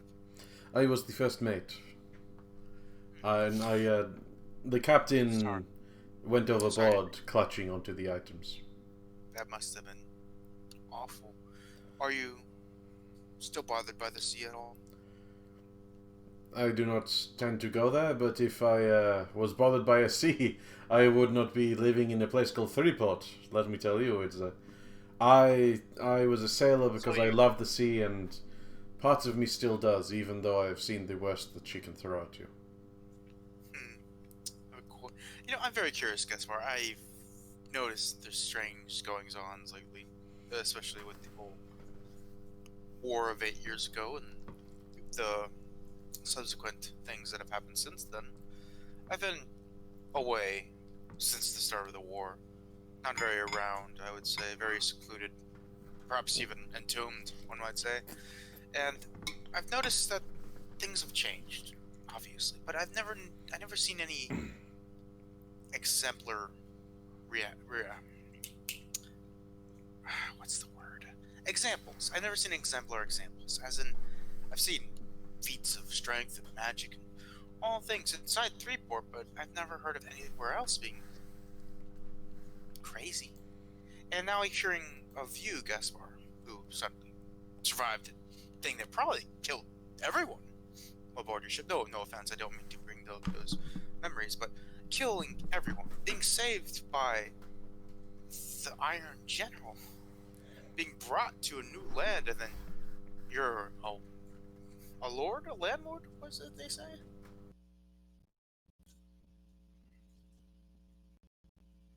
Hello? Sorry, I'm trying to figure out what this hissing noise is I'm getting, but yeah, I am a landlord, yes. After the Great Destruction, I had some money to help rebuild, so I obtained people to work for me. I came to this land and I just started to rebuild everything that I could up from here, and much of Threeport has been rebuilt by myself, and of course the housing belongs to me, and that means that I am the landlord for most of the smaller... Here's a crazy question for you, Gaspar. Did you rebuild everything with your own two hands? Did you rebuild it? Just you? No, my money mostly. And it was the people who I paid in order to rebuild the houses. They rebuilt it, but I was going to lean in close and be like, "Are you?" Like, I get even closer. Strange. Do you have power? Strange powers you can't explain. Things you just do innately. Things that just come to you. You do them. You don't know how you can do them, but you know you can do them. Where did all this money come from? I'll give me a half sec, okay? Okay.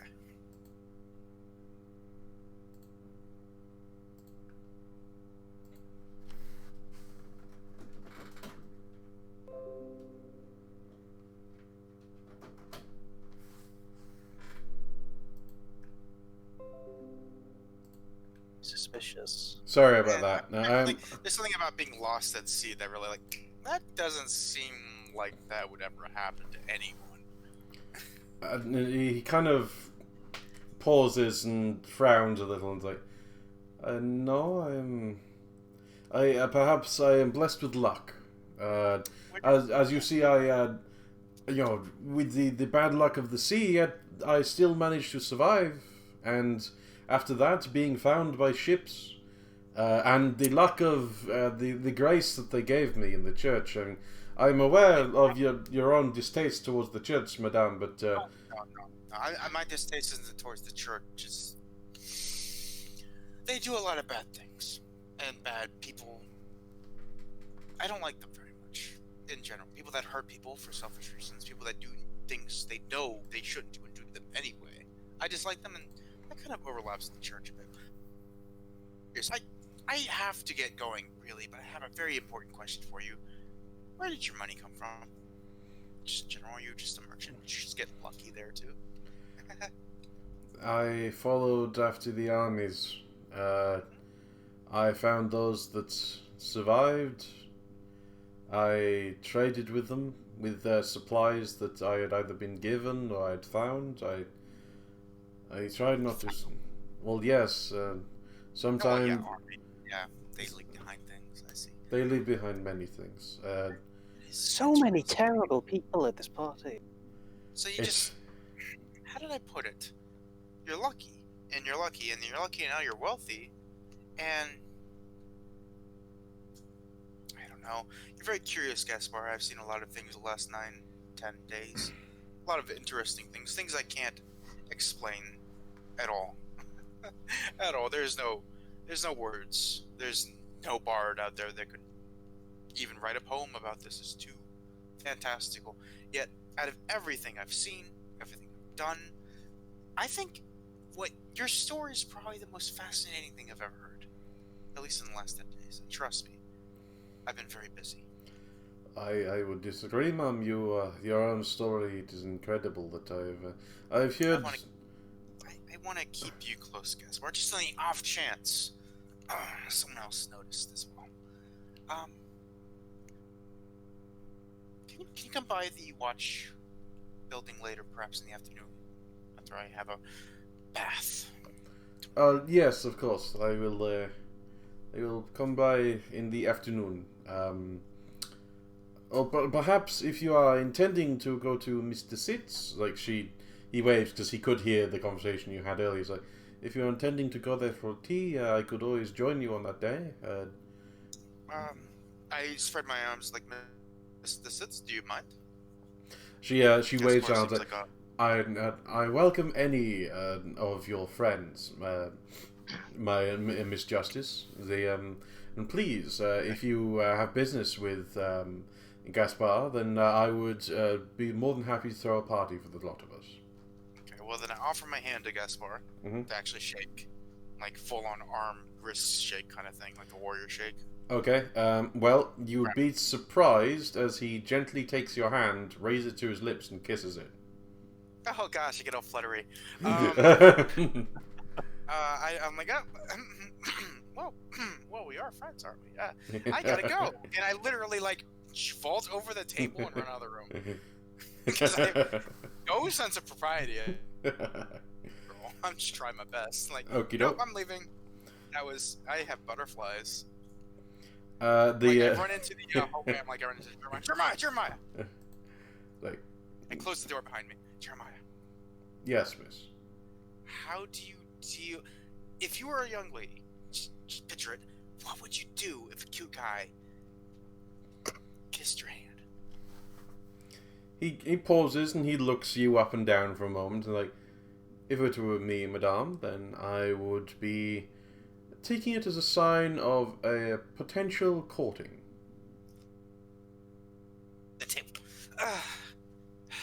I'm so stressed out. Can you give me anything? I don't know. My mom my older sister. I keep calling her mom. I gotta go find her. Maybe she's off. I gotta go. Can you give me I'm just gonna say, can you give me a drug? Any kind of drug. Or anything. Just I need to calm down, please. I shall find you something appropriate. If you would like to go to the waiting room, it is across and then up. I believe your companions are convening there. Oh, I'm sorry. I kind of imagined. I shall find you something appropriate. And he comes back with a giant syringe full of horse tranquilizers. Just make sure it's stronger than alcohol because that never works on me anymore. Say a bypass. Please, and we need to talk about something later. Business, employment. I hope we can. Anyway, I'm gonna go. I'm stressed out. Please, drugs. Thank you. And I leave, and I'm like, God damn, it's gonna be a mess in here. Oh, Jeremiah, make sure you bring a mop just in case there's mess. I will do so, Mom. I'm gonna peek inside to see how bloody it is in there. It is entirely free of blood. So oh my God, as you round the corner, I'd like to pop back to Kara, because Kara needs to catch up. So yeah, around the time that you're coming down this corridor, Kara, Benny Foreman pops out at the end. And you can see that Franklin is looking a bit like thunder, but he's alive, and you are very much... stone-faced. Yes. And he goes, "Ah, wonderful! I see that the discussions have been going well. Franklin, do feel free to go and enjoy yourself in the there's aperitifs in the dining room. Now, Miss, and don't forget our appointment tomorrow." Yes, I do so enjoy the that everyone's getting on so well." So Benny Foreman smiles, and he actually is wise enough not to touch you, but he gives you a little bit of a smile, and then turns and looks to the door behind him. He's like, "Ah, yes. Would you be interested in meeting one of some of our top scholars in the area?" I suppose that could be interesting. Yes. Is this one of your guests also an accomplice of the church? Or is that just Franklin?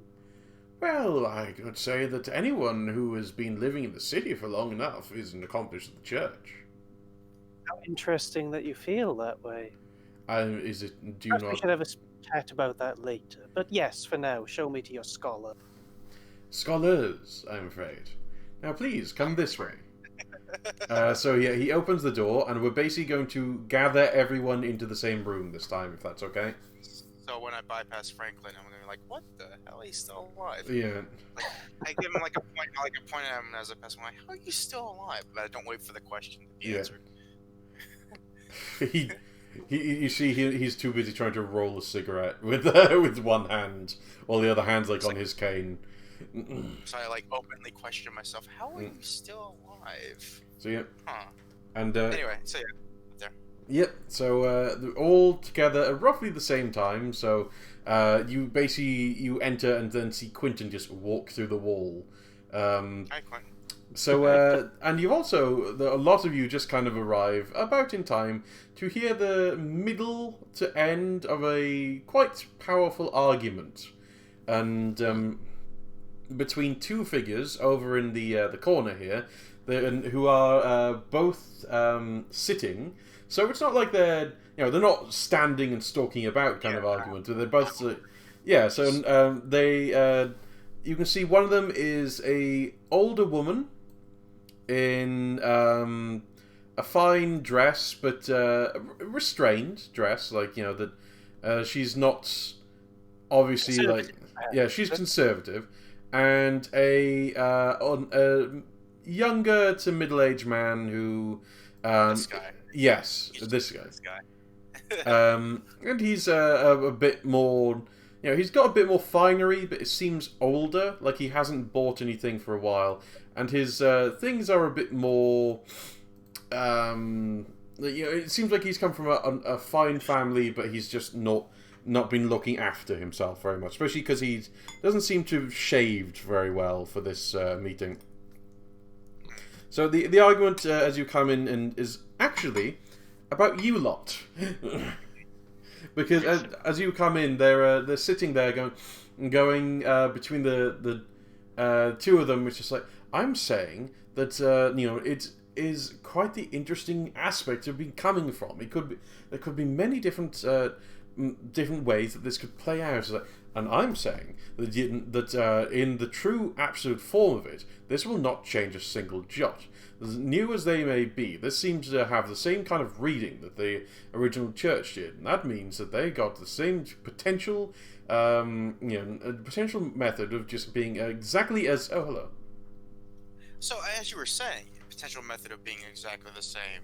Which was spouting which position? Sorry. The woman was saying that there was a chance that this could go in many different ways. And, okay. Yeah. She's the pro guard, and the guy is the anti guard. What a name.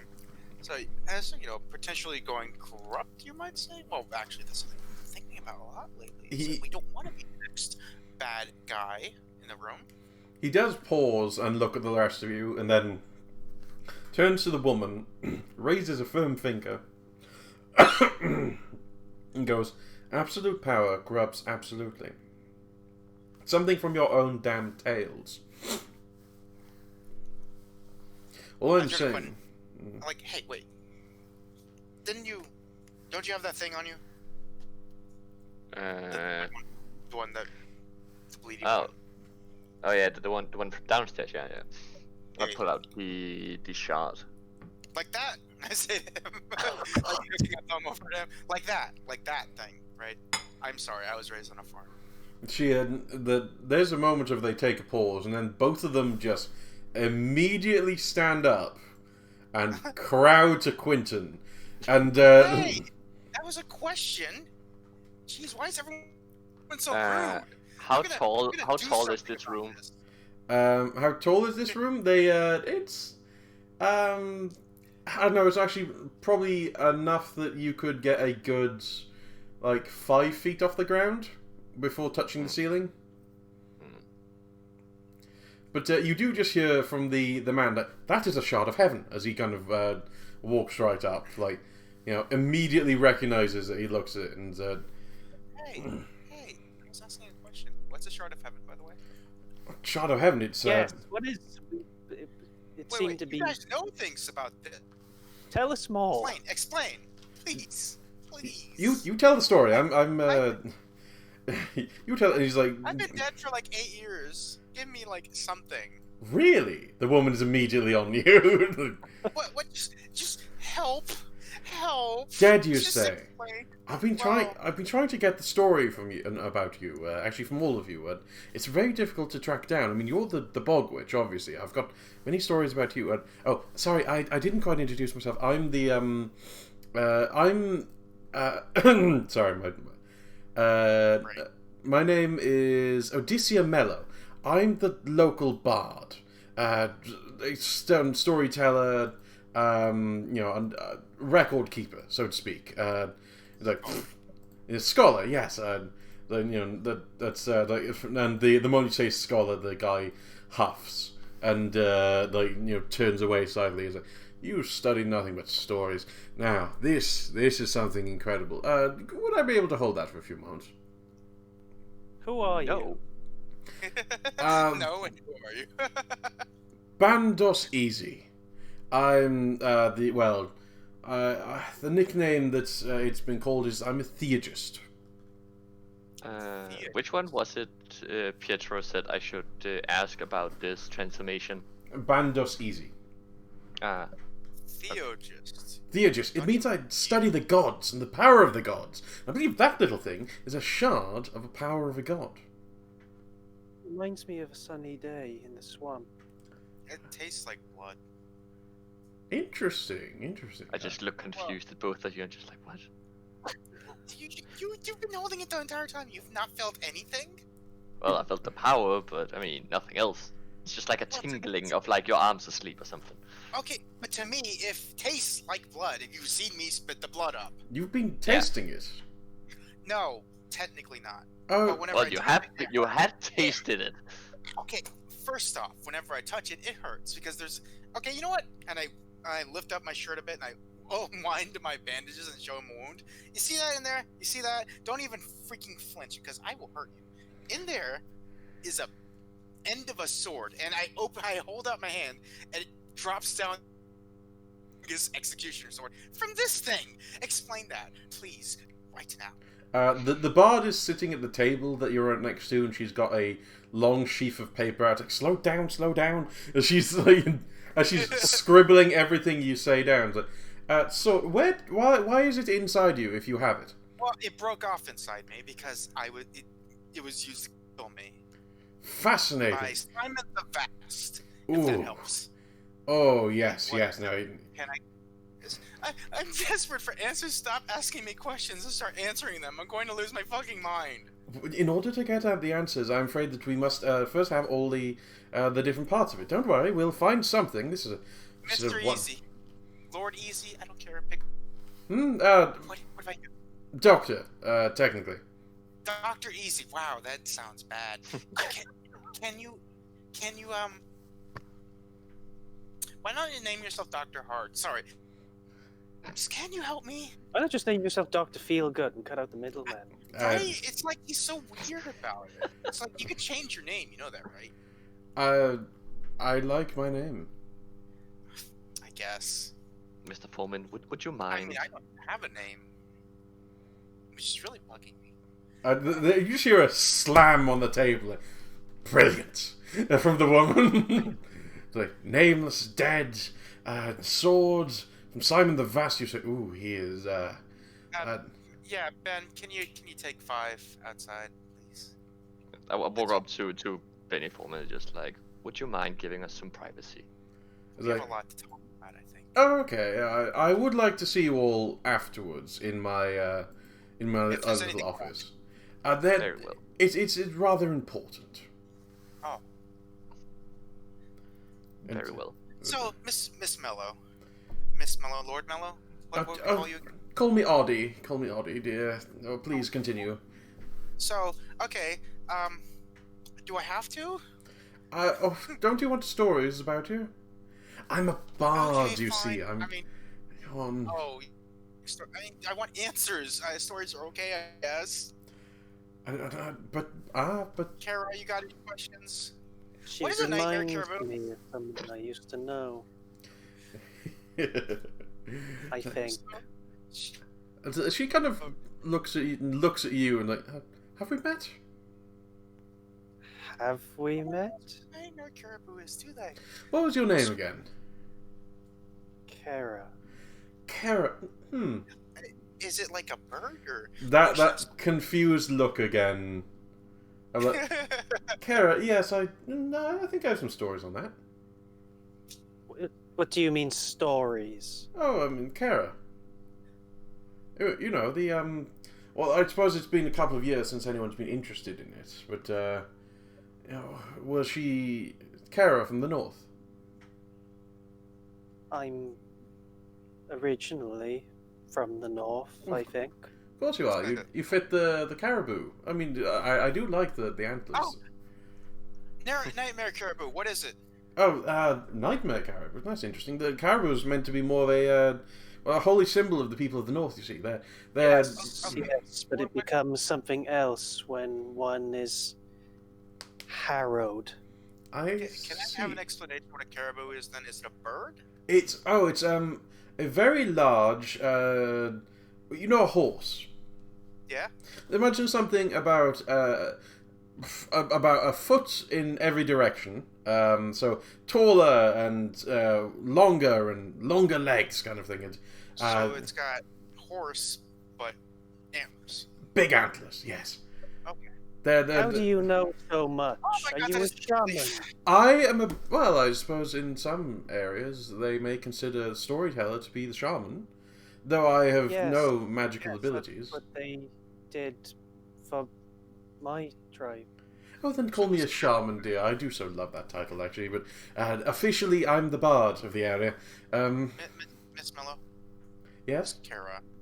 Kara from the north was the... well, she was rumoured to have been brought down into the capital years and years ago. Kara is slowly vibrating through the floor now. Yeah, you see, Kara from the north was meant to... well, I suppose the story never really got out because it was meant to be this great big resistance story of like how we fought back against the church when they invaded, but that didn't really happen, did it? So Kara from the north was the last hope for the people of this land, really, and she's going to pause as she kind of realizes what she's saying. Like, she's just staring at this woman. I don't really know the ending of the story, unfortunately. You helped Kara figure out from where that ended to where it is now. I'm gonna go easy, Dr. Easy, I need to talk to you. So, Quentin, what are you allowing Easy? Are you allowing Easy to do anything? Because right now he is. Look at it. Okay, and he has been warned that if he touch it, he might lose a finger. He is very carefully pulling out a series of small instruments from his jacket pockets, and he is like measuring it carefully from a distance. You see him picking up a small crystalline bead, which he's holding up, and it's slowly changing color in front of it. And like, oh, this is getting darker. Hang on, and he puts it a bit closer to you. It's like, ah, no, that's you. Oh, you're quite the strong one, aren't you? I look at him like, well, I mean, you wouldn't be able to tell, but my whole body language is screaming like curiosity of like, what are you indicating? Like bird curiosity is like leaning forward, like inch by inch. No, more like the tilting of the head and the raising of an eyebrow that you can't see, but... Yeah, the 70-degree tilt of the bird head. I do like an owl spin. Exactly. I like the bird thing now. I'm curious about the bead that he's holding, and like, so what does the bead measure? Oh, it's more the transference of power. It's kind of like a power leak, I suppose would be the correct words of it. So if you have stronger elements of yourselves that are parts of you, or perhaps something that's happening at the moment, then it kind of shows a bit of the color in it. Something I invented a while ago. Just to kind of measure a few things, see if there's any godly influence in the area. I come up behind him, like that rain girl. Yes. Hang on a moment, and he kind of puts the black bead forward towards you and starts to see, as a lot of red starts to wash in. Like, oh, interesting. So, what does that mean? It's It's a bit hard to tell. These are not defined instruments. You tend to see this with more around people who have stuff that supports them in battle. Say, those who are an expert with the sword, or command, or those who can lead others in battle very effectively. It's kind of the banner. You see the golden edge, like he twists it out of the side. That seems to suggest some kind of leading of people. You see, the red is always similar to blood, but it's kind of like almost this is the one of importance. Wait, you're. Let me just be straight. You're saying we're gods, and we have themes? He pauses and then looks at you and of course you're Oh. What do you mean? You didn't know you were gods? Well, I just thought I was, I don't know, spirit of vengeance or something. I mean, the spirits that I suppose that there's a chance that some of you could be. No. Gods? What makes you say that? Well, your theurgy ratings are off the charts. Theurgy ratings? Do I need a freaking dictionary? I mean, explain. Look, you can feel the power of this, right? Like he indicates the. Oh my god! I can't touch it though, but if I do, I bleed because of the damn sword inside of me. Well, the power of this. Look at this, and I just kind of drag my nail down my skin, and it doesn't bleed. See? Yeah. But that causes me to bleed, which is a little weird. Interesting. It seems you're quite injured today, so perhaps best that you don't touch it. But I would be interested in seeing the reaction. Maybe I can tell why. Hopefully. But yes, no, the like a lot. I suspect it does. He seems very happy at this. Most cheerful thing I've ever heard today. And it was about me being in pain. Yeah. Well, at least I got someone enthusiastic on my side. Yes, and you... So I'm a god. How did that happen? Oh, some people are born with it. Some people have something happen to them that very traumatic. I do suspect, he says, looking around at everyone, judging from the discussions we've had earlier, there's a lot of trauma in this room. That's fucking senseless. I was like, I crossed my arms and go, oh, you think? What about you, Quentin? Something traumatic, or you just born godly? Yes. Okay, there's that. Like I said, a lot of trauma, especially happened over the last couple of years. So you're local boy, aren't you? Well, yeah. Yes, you always set off my readings. Couldn't really track you down. Have you flown in front of these guys, or did you just? No, I haven't flown in front of the scholars. Okay, so it's like let's see. Judging from the blackness, darkness, stealth, deception. What are we dealing with here? Well, I mean, we're dealing with unknown powers. Because honestly, I don't believe we're gods. Unknown. Ooh, I must bring you all to. I'm going to say test, because experiment's a nasty word. Hey, I mean, if we're gods, wouldn't people be worshipping us? I mean, isn't it like people worship then people gods and then people worship? Am I making sense? I grew up on a farm. I'm sorry, this whole place is a little weird to me. Farm! You hear from the bard, like writing down another few notes. Farm is Becker. I died outside of it. We'll talk later. And she's got a second one open, and she's kind of talking with Kara. She's writing down like everything she can, but so Kara is laser focused on her, so she's not picking up any of this other conversation. It's Bandos Easy is just kind of in his element. Experiment tomorrow night, okay? It's going to take me more than just a night. This is very sensitive, and I'll do it then. Jeez. Oh, okay, I'll get in contact with you. Don't worry. But it's just it's very sensitive equipment, and also my readings have all been thrown off ever since you kind of tossed the church out of the area. There was a lot of stuff that was around here that was they worship a god. That was all three. Yes. Quentin, I think. What do you think, Quentin? Think about what? I mean, gods and not gods, and what do you think you are? I don't know, but I mean, God is.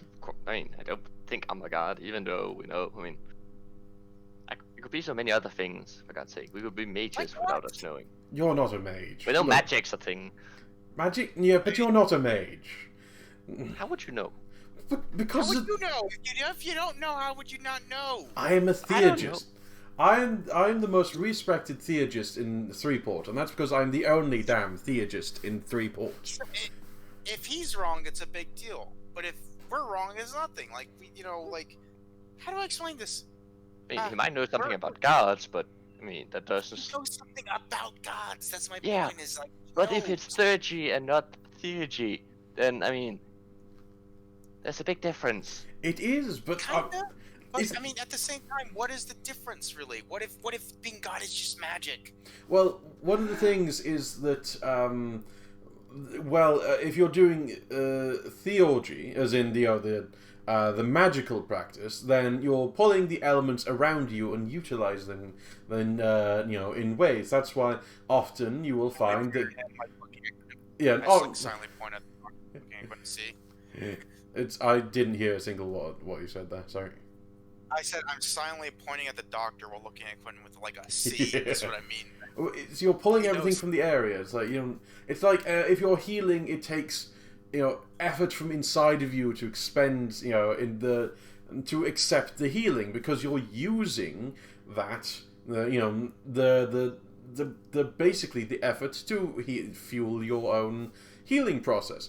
But as a god, you're basically a sprout of energy in yourself. It's why the stuff like this is so important to individuals like yourselves. Now,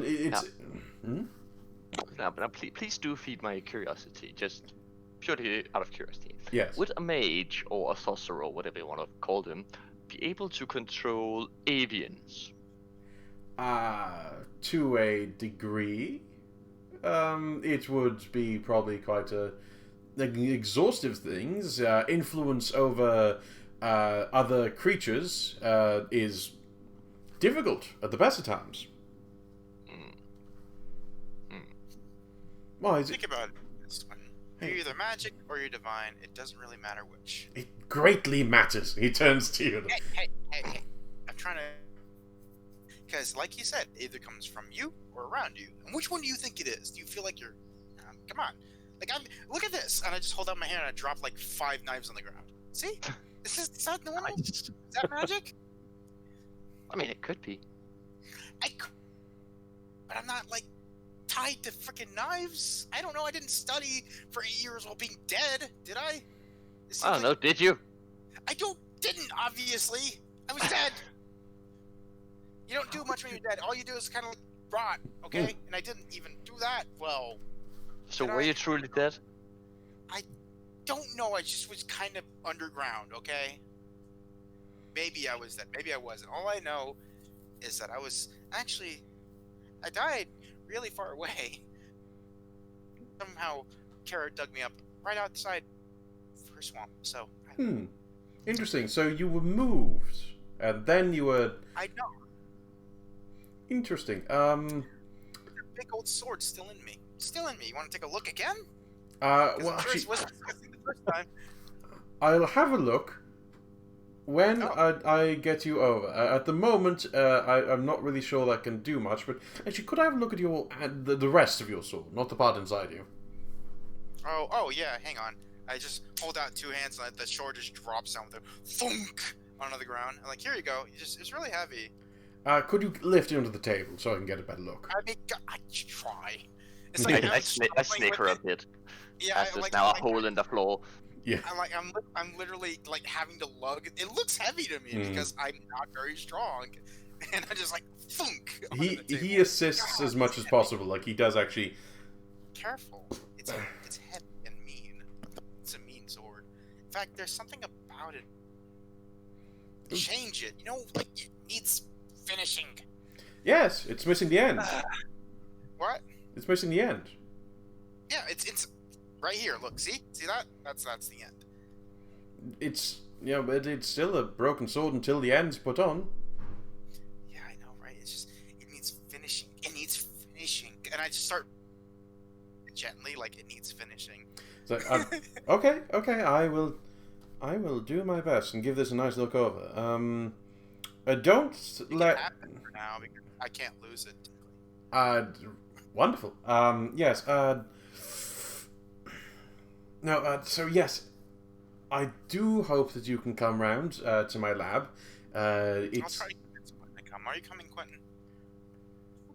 Yeah, I guess. See, he's so difficult sometimes. Oh no, come on, it's perfectly fine. No, not you. Why are you so difficult all the time? Because you're difficult. I'm not. Fine. I mean, fair, really. I am very difficult sometimes. Many people, when they... have a lot of energy, and I just don't know what to do with it most of the time. Thank you, though, for the whole Vengeance Quest thing last week. That was helpful. Many people, when they wake up dead, or a god, are often confused, and I am very good at solving those problems. Okay. Well, first off, Quinn, thank you for helping me on my Vengeance Quest. I know you're like a watchman. That must not have been easy, especially when Wolfgang started yelling at us. And you know he was called Wolfram like a few weeks ago, not just Wolfgang. I don't even know how that happened. But you know, thank you for like helping me with that. Kara, oh god, she's really busy. It's like thank you, and you know, anytime you need anything, you just let me know. I'll come right to it. I'm sorry if I seem stubborn, because I kind of am. I know I am. I'm sorry. I appreciate it. Thank you. All right, so Dr. Easy, and then I guess you could go back to Kara unless Quinn. Yes. Does Quinn want to beat me to Dr. Easy some more? I'll probably just be observing his examination of the broken sword. He pulls out like little. I've been pretty good the entire time. He pulls out like a little spyglass and he's looking through it and. Okay, shall we do, while he's examining this, shall we go to Kara and Mello? If no one has any objections, certainly.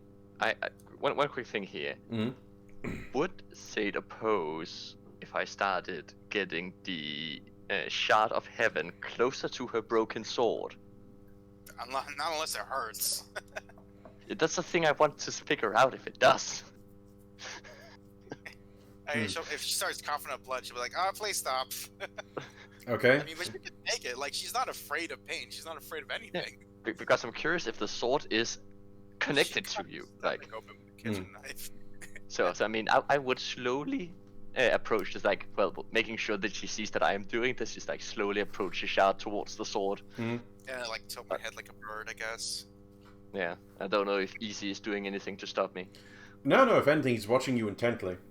Okay, I touch the tip of the shard to the sword. Do I take 10 more damage? God. Straight damage. No. That'd be funny. He pauses and goes, "Huh, interesting." I feel like we've kind of won this guy over for sheer reckless experimentation. Right? Like, not only have we been insulting him the entire time, but we just kind of, like, don't care what he has to say, but and on listening and just don't seem to, like how I cut my arm open with my fingernail and I showed him, like, the wound. Like, we just don't give a fuck. We genuinely don't. He actually, that is quite interesting. I can actually feel, like, he turns towards Sade. I can feel that you've put a bit of your own power into this sword. I believe you're looking to unlock its abilities. Yeah, it got to be finished. It has to be finished. Yes, I can actually tell. It's the bead is having, like, he holds up the bead, is having a very similar reaction to yourself. I can find things that have been blessed by the gods, you see, with tracing their powers using an instrument such as this. So you put your own power into this, and by touching that to this sword, you really should be offering the power into this. There's basically at this point it's a dump of, it will, like, absorb like a sponge any power that you put close to it. Dr. Easy. I grew up on a farm. Can you make that dumb for me? It's like a hungry pig. Okay, got it. And you've just... No, yeah, it's alright, I get it. Trust me. And he waves his hand towards the... Yeah. Yeah, you want me to just basically put all the thingies I've been doing, like the whole, how strong do you think you are? Like, physically, are you physically good at fighting? Oh, no. No. Okay, cool. Awesome. Like, not very good at all. You wouldn't consider yourself a strong individual. I could knock you over with a slight breeze. I wouldn't... Well, you, maybe. But, yeah, I mean, I'm... compared to the average soldier. I'm no soldier. Okay, and I grab him by the lapels, and I lift him up, and I'm going to slam him on the table, not too hard to hurt him. Yeah. And then he'll probably be able to find a weapon nearby. Like, one of the many knives appeared, basically, that you dropped. One of them was on the table, and he scrambles up, and, like, he's holding the knife. And, like, yeah, there you go. That's I did that. Yes, you summoned these knives. No. Anytime any weak or, defenseless person gets attacked, they'll be able to find a weapon. That knife wasn't on the table. He kind of raises the little bead again, and he puts it in his mouth, sucks on it for a second, and pulls it out, and it's clear. Yeah. And then he puts it over to near the weapon, like, faintly, and you can see it's like changed to a slight pinkish code. There you go. See? Every time anyone that is weak or defenseless gets attacked, weapon. Interesting. Yeah, I did that. Oh. I wonder what, couldn't you done anything weird? I mean, you've seen all the weird shit I've done. I mean, like to the city in general. I was just checking if I've actually done anything. The cards. So yeah, yeah. I mean, the two other projects that I have are currently pending on completion. So no, I haven't actually done anything weird to the city. He shuffles off the table and sits down in a chair. It's fine. Interesting discovery. But if we're talking about weird objects, I put my lantern on the table. Ooh. He reaches over. Can I touch it? I mean, if you're hurt, I'm not held responsible. Very well. And then he touches it. Because if mortals start attuning to artifacts, it goes horribly wrong. Yeah, they just kind of either just straight up die, or they go crazy. They go actually crazy and start being the thing the artifacts wants them to be, like their god is. He's not going like mental. He's not attuning to it. He's just kind of touching it and bringing it close to study. Like I think it's a totally different thing. Yeah, the first thing that you kind of learn as a theurgist is like, do not attempt to attune to these things, unless unless you can very specifically. Bloody Red. Who's Bloody Red? He's the guy who decided to attune to his sword. What happened? Well, you see all those statues in the corner over there. Yeah, the ones without the skin. Oh. I see. But so he's kind of puts the little pearl near. It's like, yes, darkness, a little bit of blue. That's interesting. Birds. You did mention birds, didn't you? I mean, if he's only investigating my artifact, it should just be pure black because it only has one darkness gift or night gift in it. It's got some, yeah. It's like a little bit of it's your power, all of your power, even if it's just the one gift in it. It's it's why there's traces of everything that you touch is going to be corrupted ever so slightly by these little parts.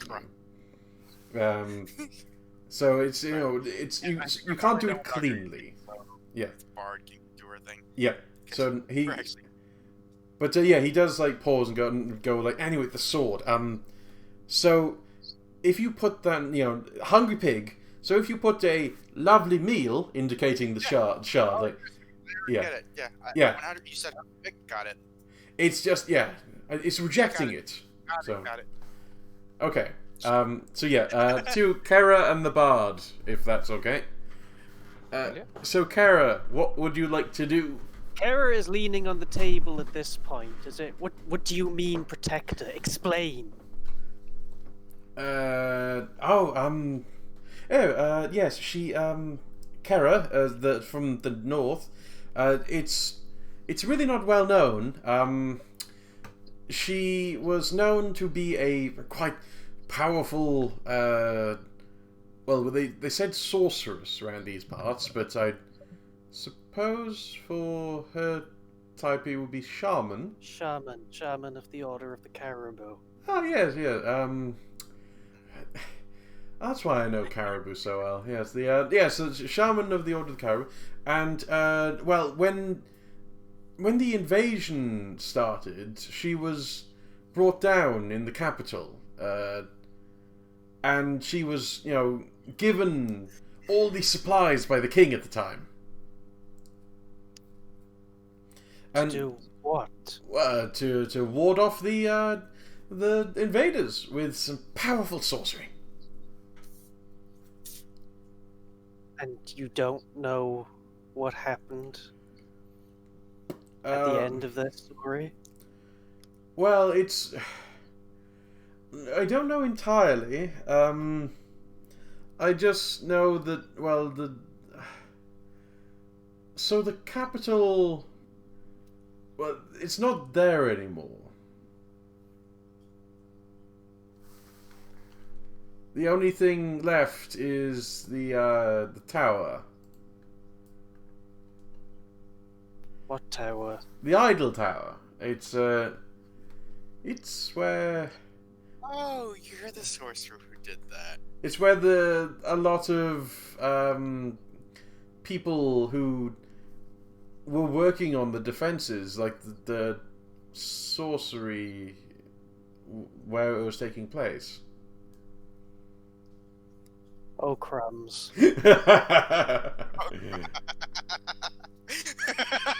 What a response to that.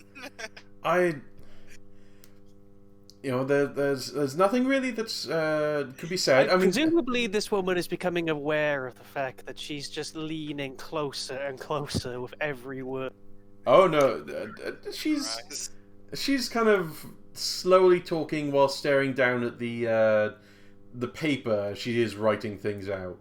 Kind of half her attention between you and half from the distance. She seems a little bit lost, actually. Like, she's not really aware that you're getting closer. It's like everybody you talk to about Kara just seems to forget what they're talking about. Almost like they've been compelled or cursed. I mean, Kara from the North was... she's one of the many at the time, you see. There was quite a few sorcerers that were brought in a desperate attempt to kind of fight back against the invaders. They're all coming together in order to, devise a way. And then, well, the incident happened. What happened at this incident? Oh, there was a great big... I dare not say an explosion. Explosions, like, leave, rubble and everything. But the entire area is just blank. And this was 8 years ago? 8.5? It was rather the big contribution towards everything falling so easily, really. It's... you see, the capital was wiped out. The king was wiped out. A lot of the garrisons were down there. So, not most of the armies were wiped out, and, it's just everything in that kind of area, like, one moment, like, bright light, and the next, gone. The only thing left's the tower. Wow. She's just gonna stare. Everything slowly kind of reconfiguring. Stand by. We're doing a Windows update. Unfortunately, we've been forced to reboot. Yeah. Your computer might restart several times before this is over. Blue screen, yay! I was like, Okay. So yes, I mean, just Are because. there any of the others left? Oh, they were all in the tower, but I mean, unless they've been there for 8 years. Maybe. I'm sorry. I mean, she raises her hands like, I'm not saying that it's you. Look, She just look her straight in the eye and say, "Why not?" Kara is a somewhat popular name up in North. I mean, but think about it. What if Kara, you, were just like the dominant personality of all this conglomeration of just all bind together, and the top one ate all the rest? I don't know. None of these are good options. Either it's as she says, or the horrible thing you said, or it's a dreadful red herring, and it's just upsetting me for no reason. It could be all three at once. Yeah, exactly. I'm just saying. He goes all soft voice when we got him on the bad end. No, I go soft voice when I'm like trying to gently be like, don't have a mental breakdown. But she's like, it might not be you. I will say, order the caribou. Kara, I was of the North. My tribe was a follower of the Order of the Caribou. Yes. There are many similarities. What else do you know? Tell me everything. I'm afraid there's not much. How can you find out more? It's a very old story, and there's not many links to it. But I could point you in the right direction. Where? Who? Well, there's just up in the north, past Mural. There's a small group of settlers. They seem to have been there for a while. They placed near an area called Bent Rock. So, well, the mountain Bent Rock. So the Bent Rock settlers, we call. They usually explore further north, those tribes, especially since the invasion. A lot of them, flared up further, and we haven't seen them since. But the Bent Rock settlers have been there for quite a while. I have a feeling that they're there for a reason. See, Murder time. You've given me much to think about. Of course, it could. I died. I don't remember how. That's interesting. So, I don't remember many things that I should. some of it's coming back, but not much. If this is the case, then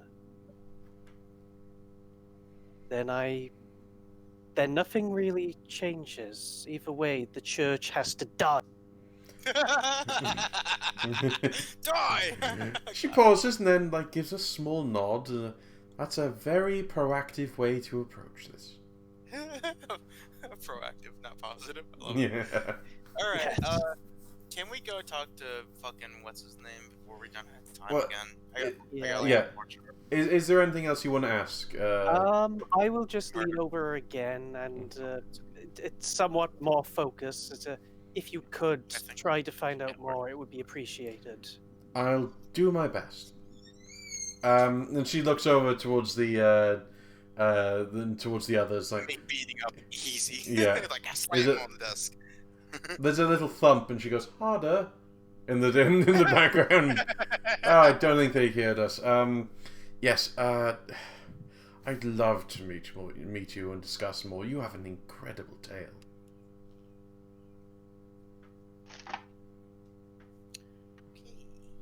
So yeah, with her saying that, then she just goes back to writing. And do you guys want to go and I'm gonna leave Brandon with my Bendos with my sword, and I'm gonna go talk to freaking Foreman. I'm gonna let the bard know that I'm going to be busy in the town square very early tomorrow morning, like 5 a.m., and I want her to be there to record it for his posterity. Oh, lovely. I was going to make an offer for all of you. Actually, sorry, I got really caught up. Well, someone's got to tell your stories, and if I write you something, then we can spread them rather well, and it'll be excellent. Let me tell you that. So, I could get some time with all of you, and maybe I can write out a little something. Though the story is incomplete at the moment, but at the very least, we all have a lot of time. None of us sleep, so. Wonderful. I barely do either. So yes. I mean, at all. We never sleep. I don't eat, drink, or breathe. Kara's pretty much the same. Quentin, you still eat, right? Yep. Okay, so he eats. And you, Kara? What? Do you eat? No. Why? But yes, we can find time. I'm sure. Probably the next 3 or 4 days, somewhere before 3 days. Seems like we need to move a little faster. My God, we've been at this party for what feels like weeks. Let's go. It's you get the thing is they don't even really say goodbye. They kind of do the thing where someone's really caught up in something. They just go, my sword might disappear at any moment. Just for you. No, I'm not gonna leave. Because I'm summoning it. Fascinating. Okay, so anything else that you guys want to do, or are you all heading straight over? I just want to say that she's screaming internally. Oh, good. Is it? Can't wait for that to be external screaming. Give it time. Okay, so we're gonna go talk to Foreman. Yeah. So grab my lantern and then walk through the wall and somewhere down here and then along the hallway. Just going through the walls. It's like walking between the doors. It's like, hello, don't mind me. No, don't mind me. Arrow just kind of trail afterwards in a. There we go. Okie doke. Just watching all the bedrooms, like, hey guys. Well, that's where they at the very least, yeah. So, first off, before I come in here, I'm gonna what did I ask? What was his name? Jeremiah, the butler. Yeah. Asked him to get something and a mop. What was the other thing? To get you a sedative, basically.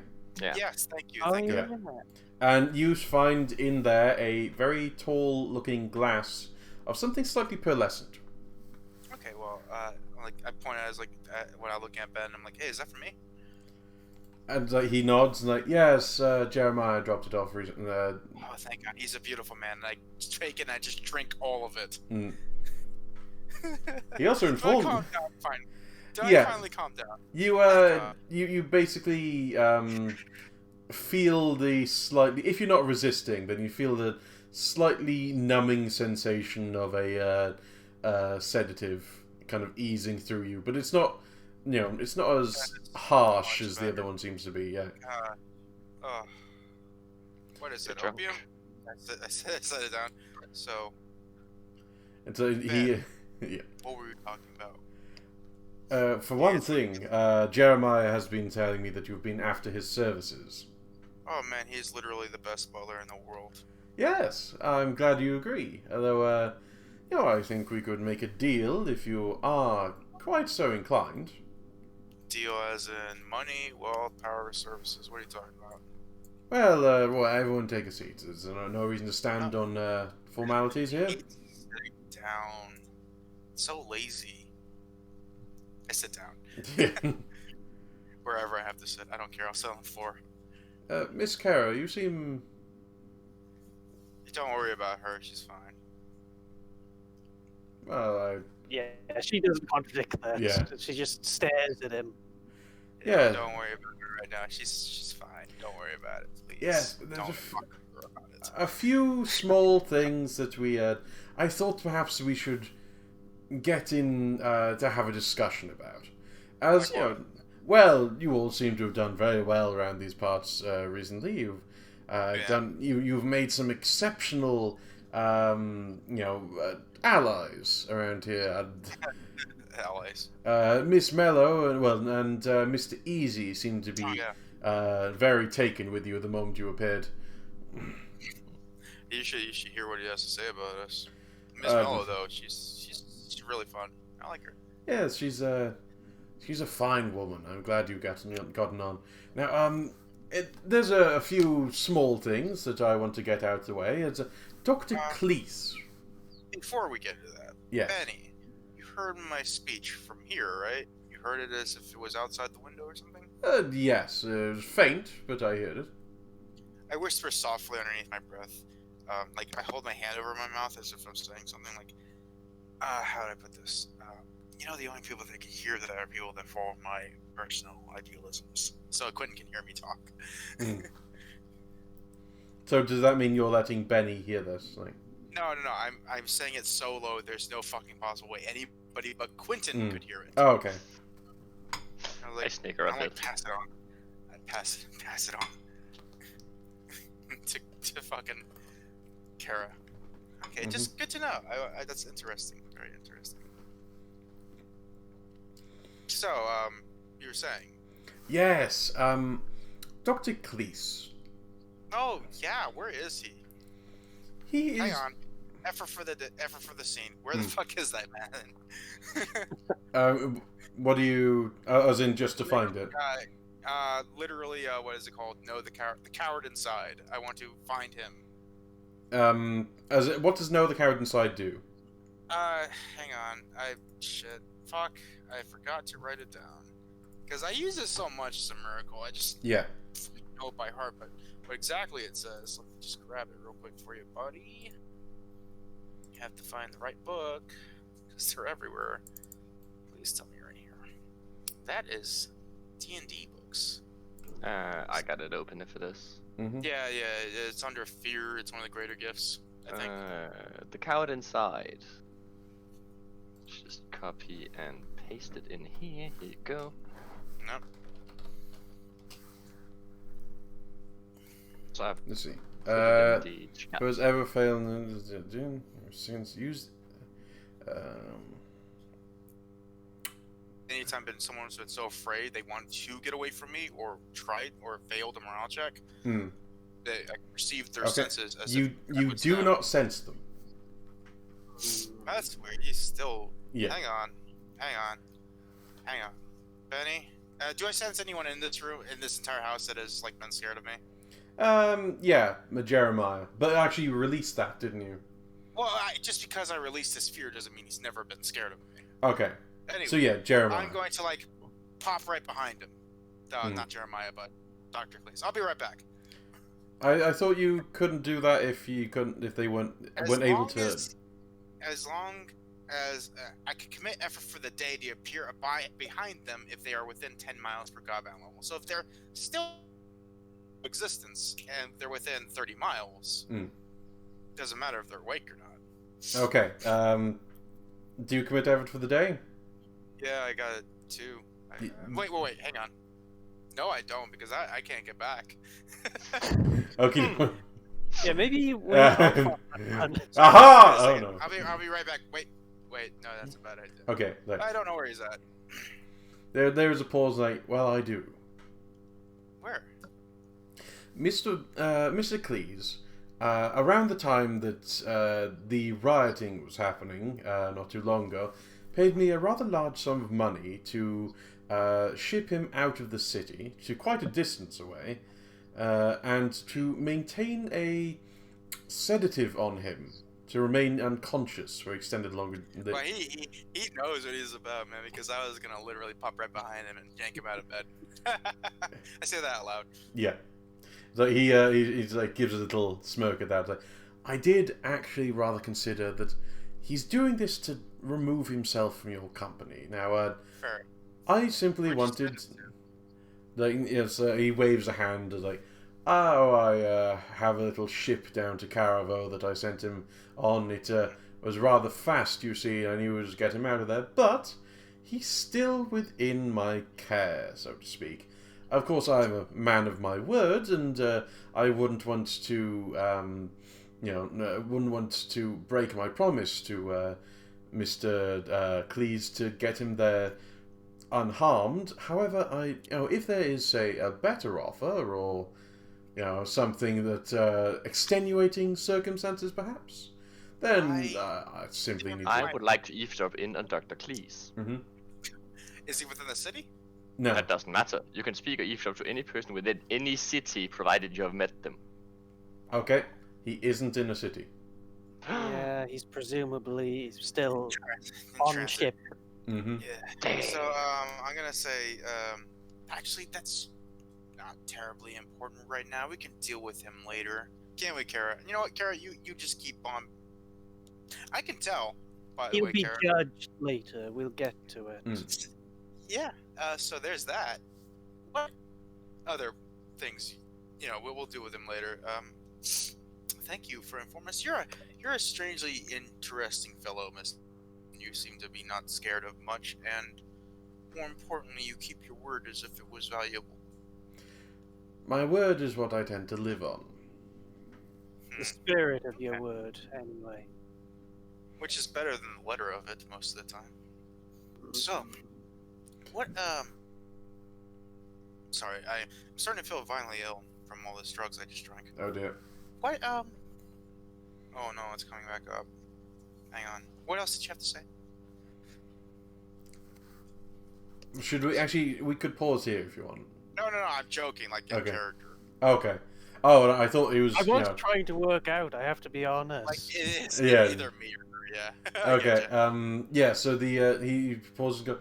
Well, that method roleplay to a fault. Yeah. You've all gone around today and made some quite a few useful allies, as you've seen. So I wanted to offer my skills.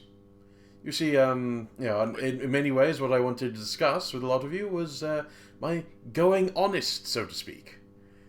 I'm aware that it wouldn't exactly do me very good to be the foremost gang leader up in Orton with the three of you knowing exactly where to find me and what to do.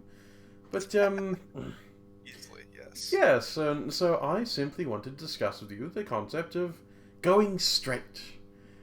Now, first you have to make a straight line, and then follow it. I'm a little too. Quentin, you got this. Mm-hmm. Kara will actually express a little interest at this and sort of walk closer. Watch out, she's angry-ish. If she More curious at this point. I mean, this is a man who's apparently electing to fix his own damage, and that's an interesting thing. Yeah. Now, I don't wish to seem like I'm taking anything away from you all, of course, but, and I just wanted to effectively say that in this current time, it seems that you all will be quite busy with what you're taking on. You're going to be probably dealing with church issues in the future. The talk about the trial, of course, that whole ordeal, and I do hope it's rather amusing. But the one thing I want to also ascertain is none of you really know how to run a city. I bet Quentin could figure it out if he really wanted to, but you got a good point. Governorship and, shit. Well, we're going to be in this one city for... We're going to go other places. We've got to go kill a man, presumably. Yes, possibly. Choose their own path. I got to go talk to a big god myself, personally, and I would like to do that alone, if I can. And I am sure Quentin has other things to do. And, he could hear my voice from the center. Did you... I made it so only people that could follow my particular ideals could hear that. And why wouldn't I? And, well, yeah, that's my point, is that not... Quentin, what do you think? You're the dude. I mean, was he truthful all the way? Yes, he is actually entirely suggesting that he gives up his criminal enterprise to effectively work for you as... Exactly what you wanted, too. Now, may I just a single question, Mr. Foreman? Would you be doing this out of personal gain? Well, of course, in some ways. There wouldn't be many methods that you wouldn't go into running a city without having personal gain. I mean, I look after this area and I do my best, but there is so much to gain through that. But there is also, much to do to help others, to protect others in many ways. Being a good leader, being someone who can be seen as both effective and trustworthy, is an act of personal gain. Oh my god, he wants to better himself. I say out loud. Yes. Oh my god, it's the first time we've ever run into this. What do we do? I want to better everything. Oh my god, what do we do? And you find this agreeable as being one amongst many? There are many groups and people in this city who no doubt want to chart their own course. Well, we could do stuff. You know what? I think it's a good idea. We'll think it over, and once the trial is over, we can figure out everyone who's doing things in particular places. And we do need someone like, goddamn clerk. Yeah. It's not like we're gonna spend all our time writing shit down. It's fairly simple. Just putting myself forward for the mayoral position. Now, we did used to have a mayor, as you're aware, Quentin. It's many, many years ago, but that has been rather overtaken by the church. But you can apply if we get the butler. No. Oh, God. She's a little bit drunk. Now, I have one question more here for you. So let's say you get the mayoral you get the mayor position. Now, what would happen to the West Docks in that scenario? Oh, I wouldn't harbor any I'm gonna problem. Talk to him tonight anyway. Don't. Wonderful. About it. Perhaps you can strike some kind of deal with them yourselves. Yeah, I want him to take over all the flying ships. Why not? I'm leaving. Are you good, Ben? I'm sorry, I'm a little bit drunk. Flying ships? Who knows, man? It's all weird. So I can do this. Oh wait, he hasn't been sorted. I don't want to do that yet. Just in general, weird stuff all the time. Justice, you're in public. I'm sorry, okay? I took way too much drugs. I thought he was gonna calm me down, and it really worked. I can feel my fingers. Just saying. Don't worry yourself about it. He looks straight at Quentin and he gives a firm nod. Like, if I'm elected to a position, The only reason I will worry about the Dockers and Don Switch is if they cause me problems. I'm not one to have vengeance towards the man. Yeah, he's a good guy too sometimes. He's like the opposite of you, really. You're both like reflections. I don't know. I gotta go talk to him. It's been late. It's been great. Ben, you got a great bubbler. I'm keeping him. And try not to like betray us. We're really bad about that. He leans back a bit and so you're wanting Jeremiah's services, are you? Get out of this freaking room. God. Jeremiah will lead you out in a moment. So you're wanting his services, yes? Yeah. Really bad. I see. Well, I suppose I could allow that, but Huh? you must What? gain somewhere to live first. Oh shit. Quinn, make me a house. Okay. Thank you. There we go. Might I suggest Dr. Cleese's place, if it's going... Oh shit! He's got a good house. I'm gonna take that one. Thank you. Bye-bye. You may wish to talk to, as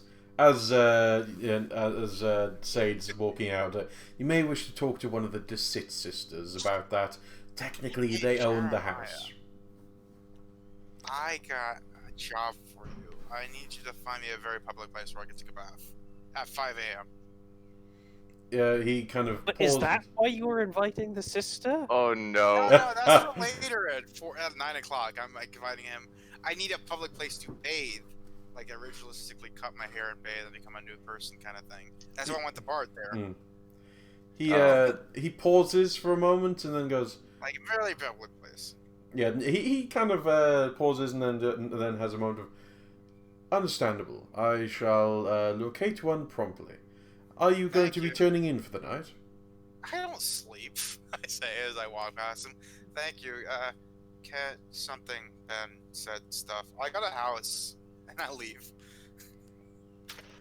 He will consider you for the position of mayor.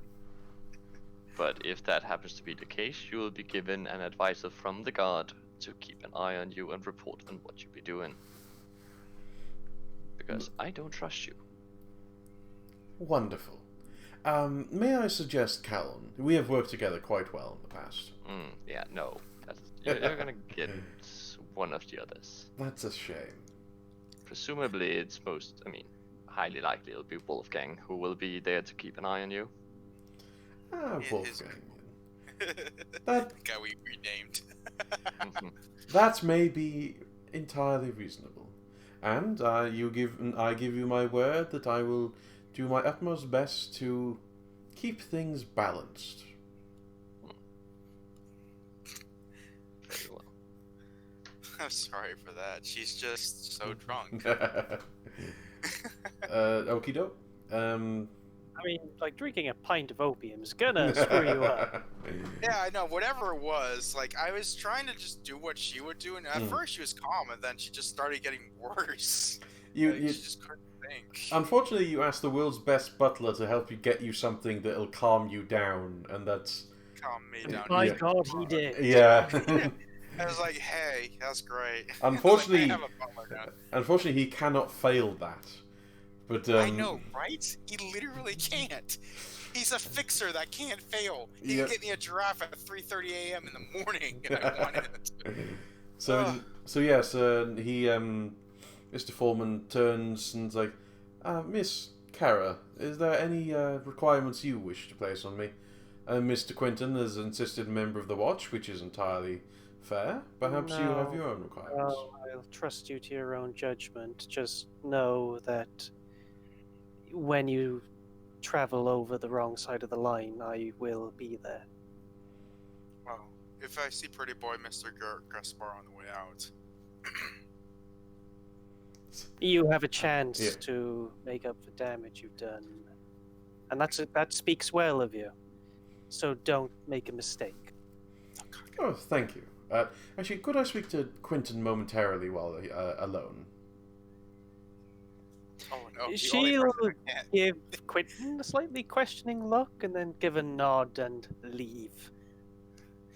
By the way, do I see Are you just like Gaspar hanging on my out way in the... Mm. Oh, you... No, I'm leaving, but I want to know if I see Gaspar on the way out. No, unfortunately, he is still. Damn, I was gonna do something very embarrassing.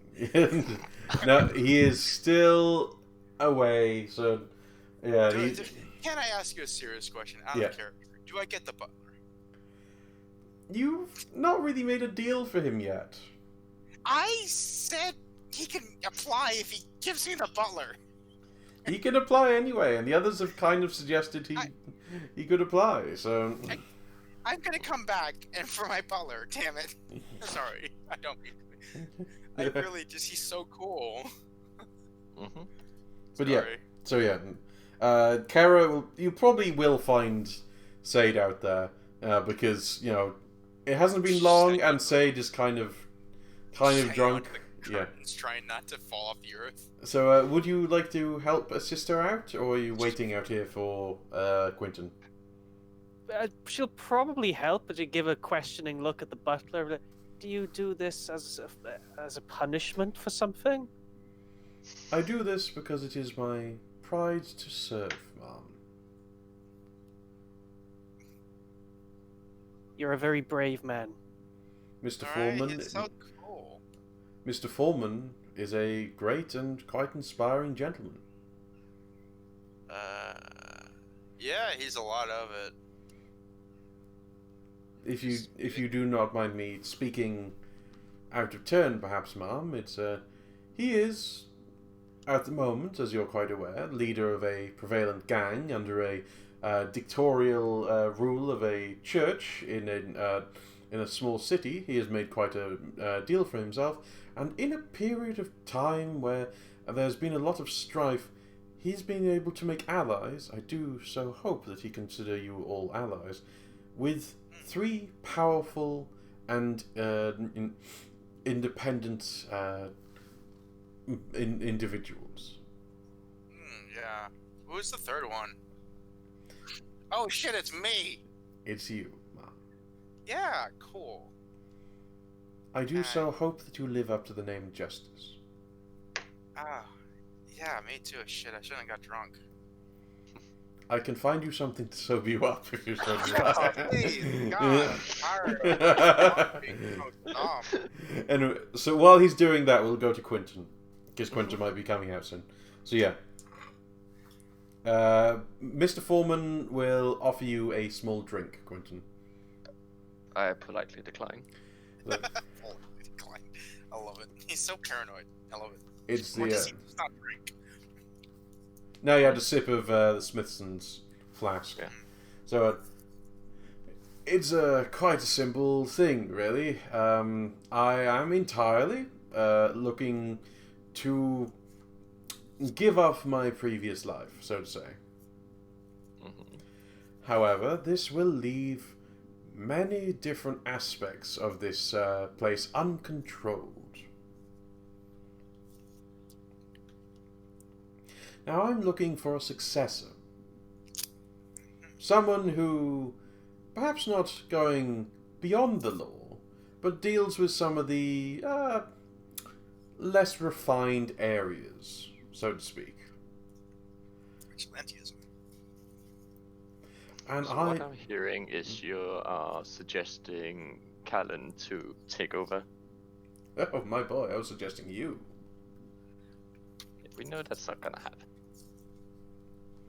Well, true. He would make an interesting individual to take control, though it would require your backing, even if not publicly. He's an unknown factor in all this. Well, I mean, right now I was wondering, don't you have a right-hand man who would be able to oversee your current business if you were to change career? He's trying to give you like troops and worshippers and shit. I did have a right-hand man, yes, but due to the nature of the circumstances he was rather involved with the church. I believe he is now a screaming mess in one of your jail cells. Interesting.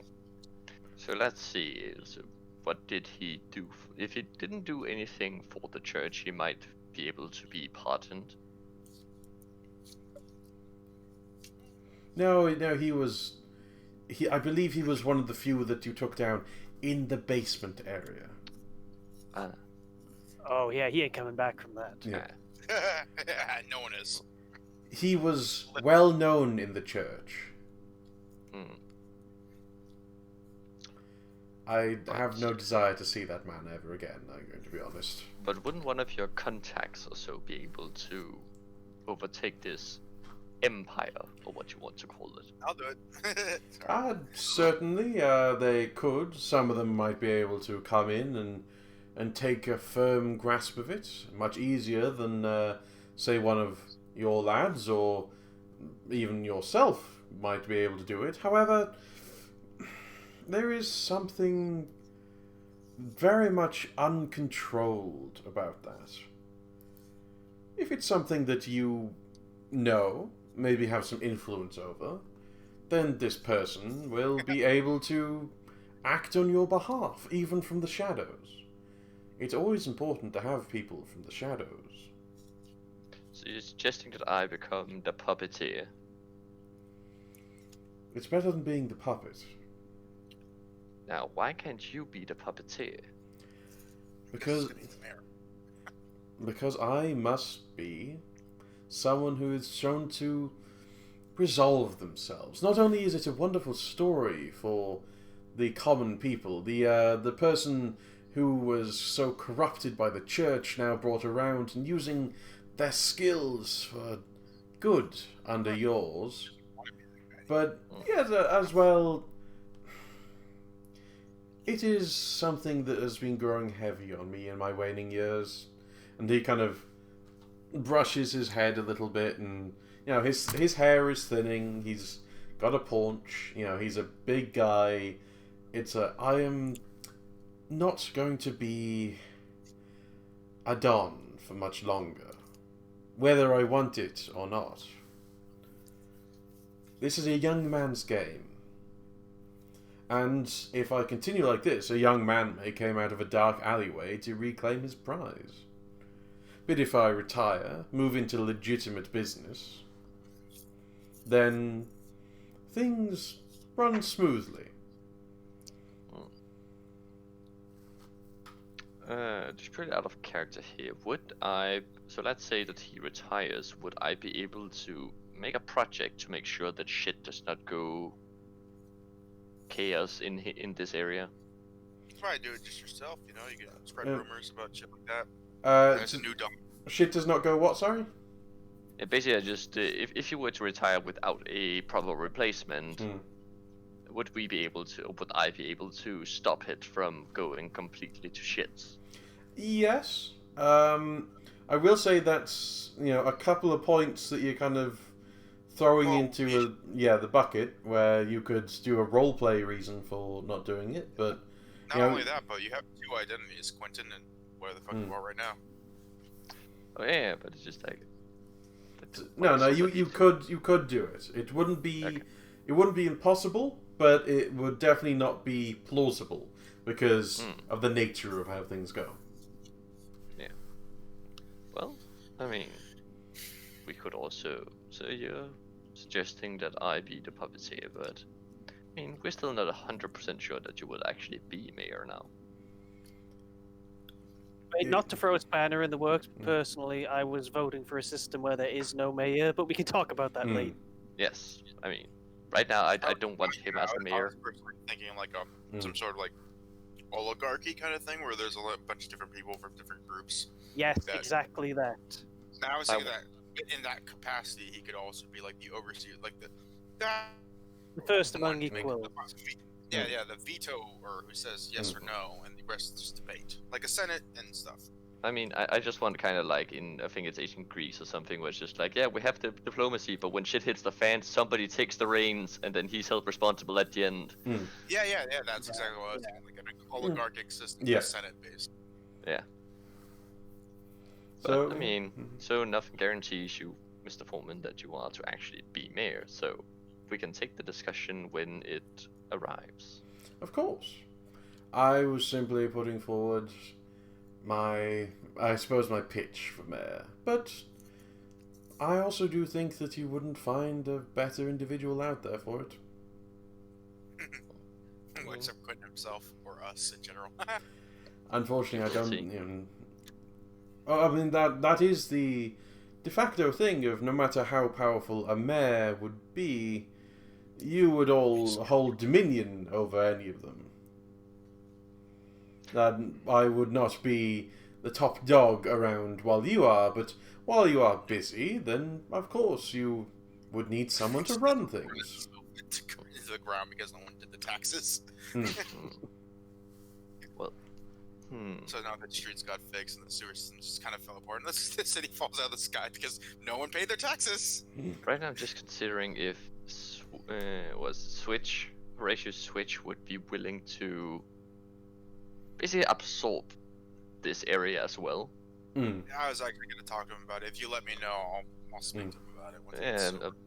But yeah, I mean, I'm planning on just ending the conversation with Mr. Foreman here.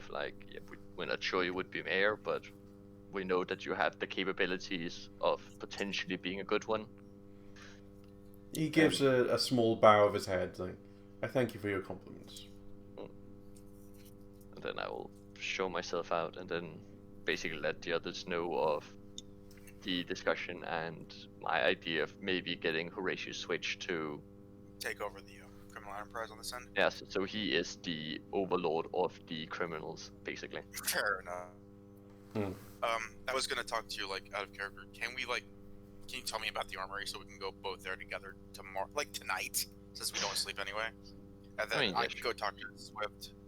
I will probably drop it as we're talking about, like, you were about, like, yeah, I would also planning on talking to Horatio, and they'll be like, oh yeah, I'm planning on checking out the armory in the basement of the church.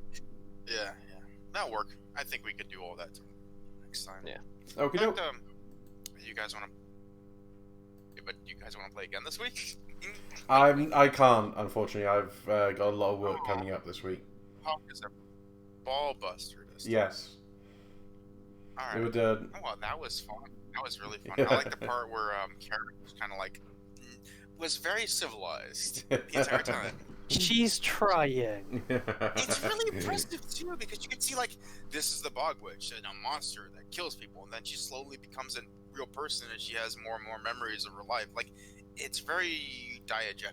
I was half expecting. I have to say, this might have gone very different had she had the conversation with the bard first, because she'd have been in a edgy mood later on. That's the thing. I was half expecting her to just come out of the talk with Mellows and just kind of fly out of the room and just gore Franklin to pieces. Like, how dare you exist? Like, I didn't do anything.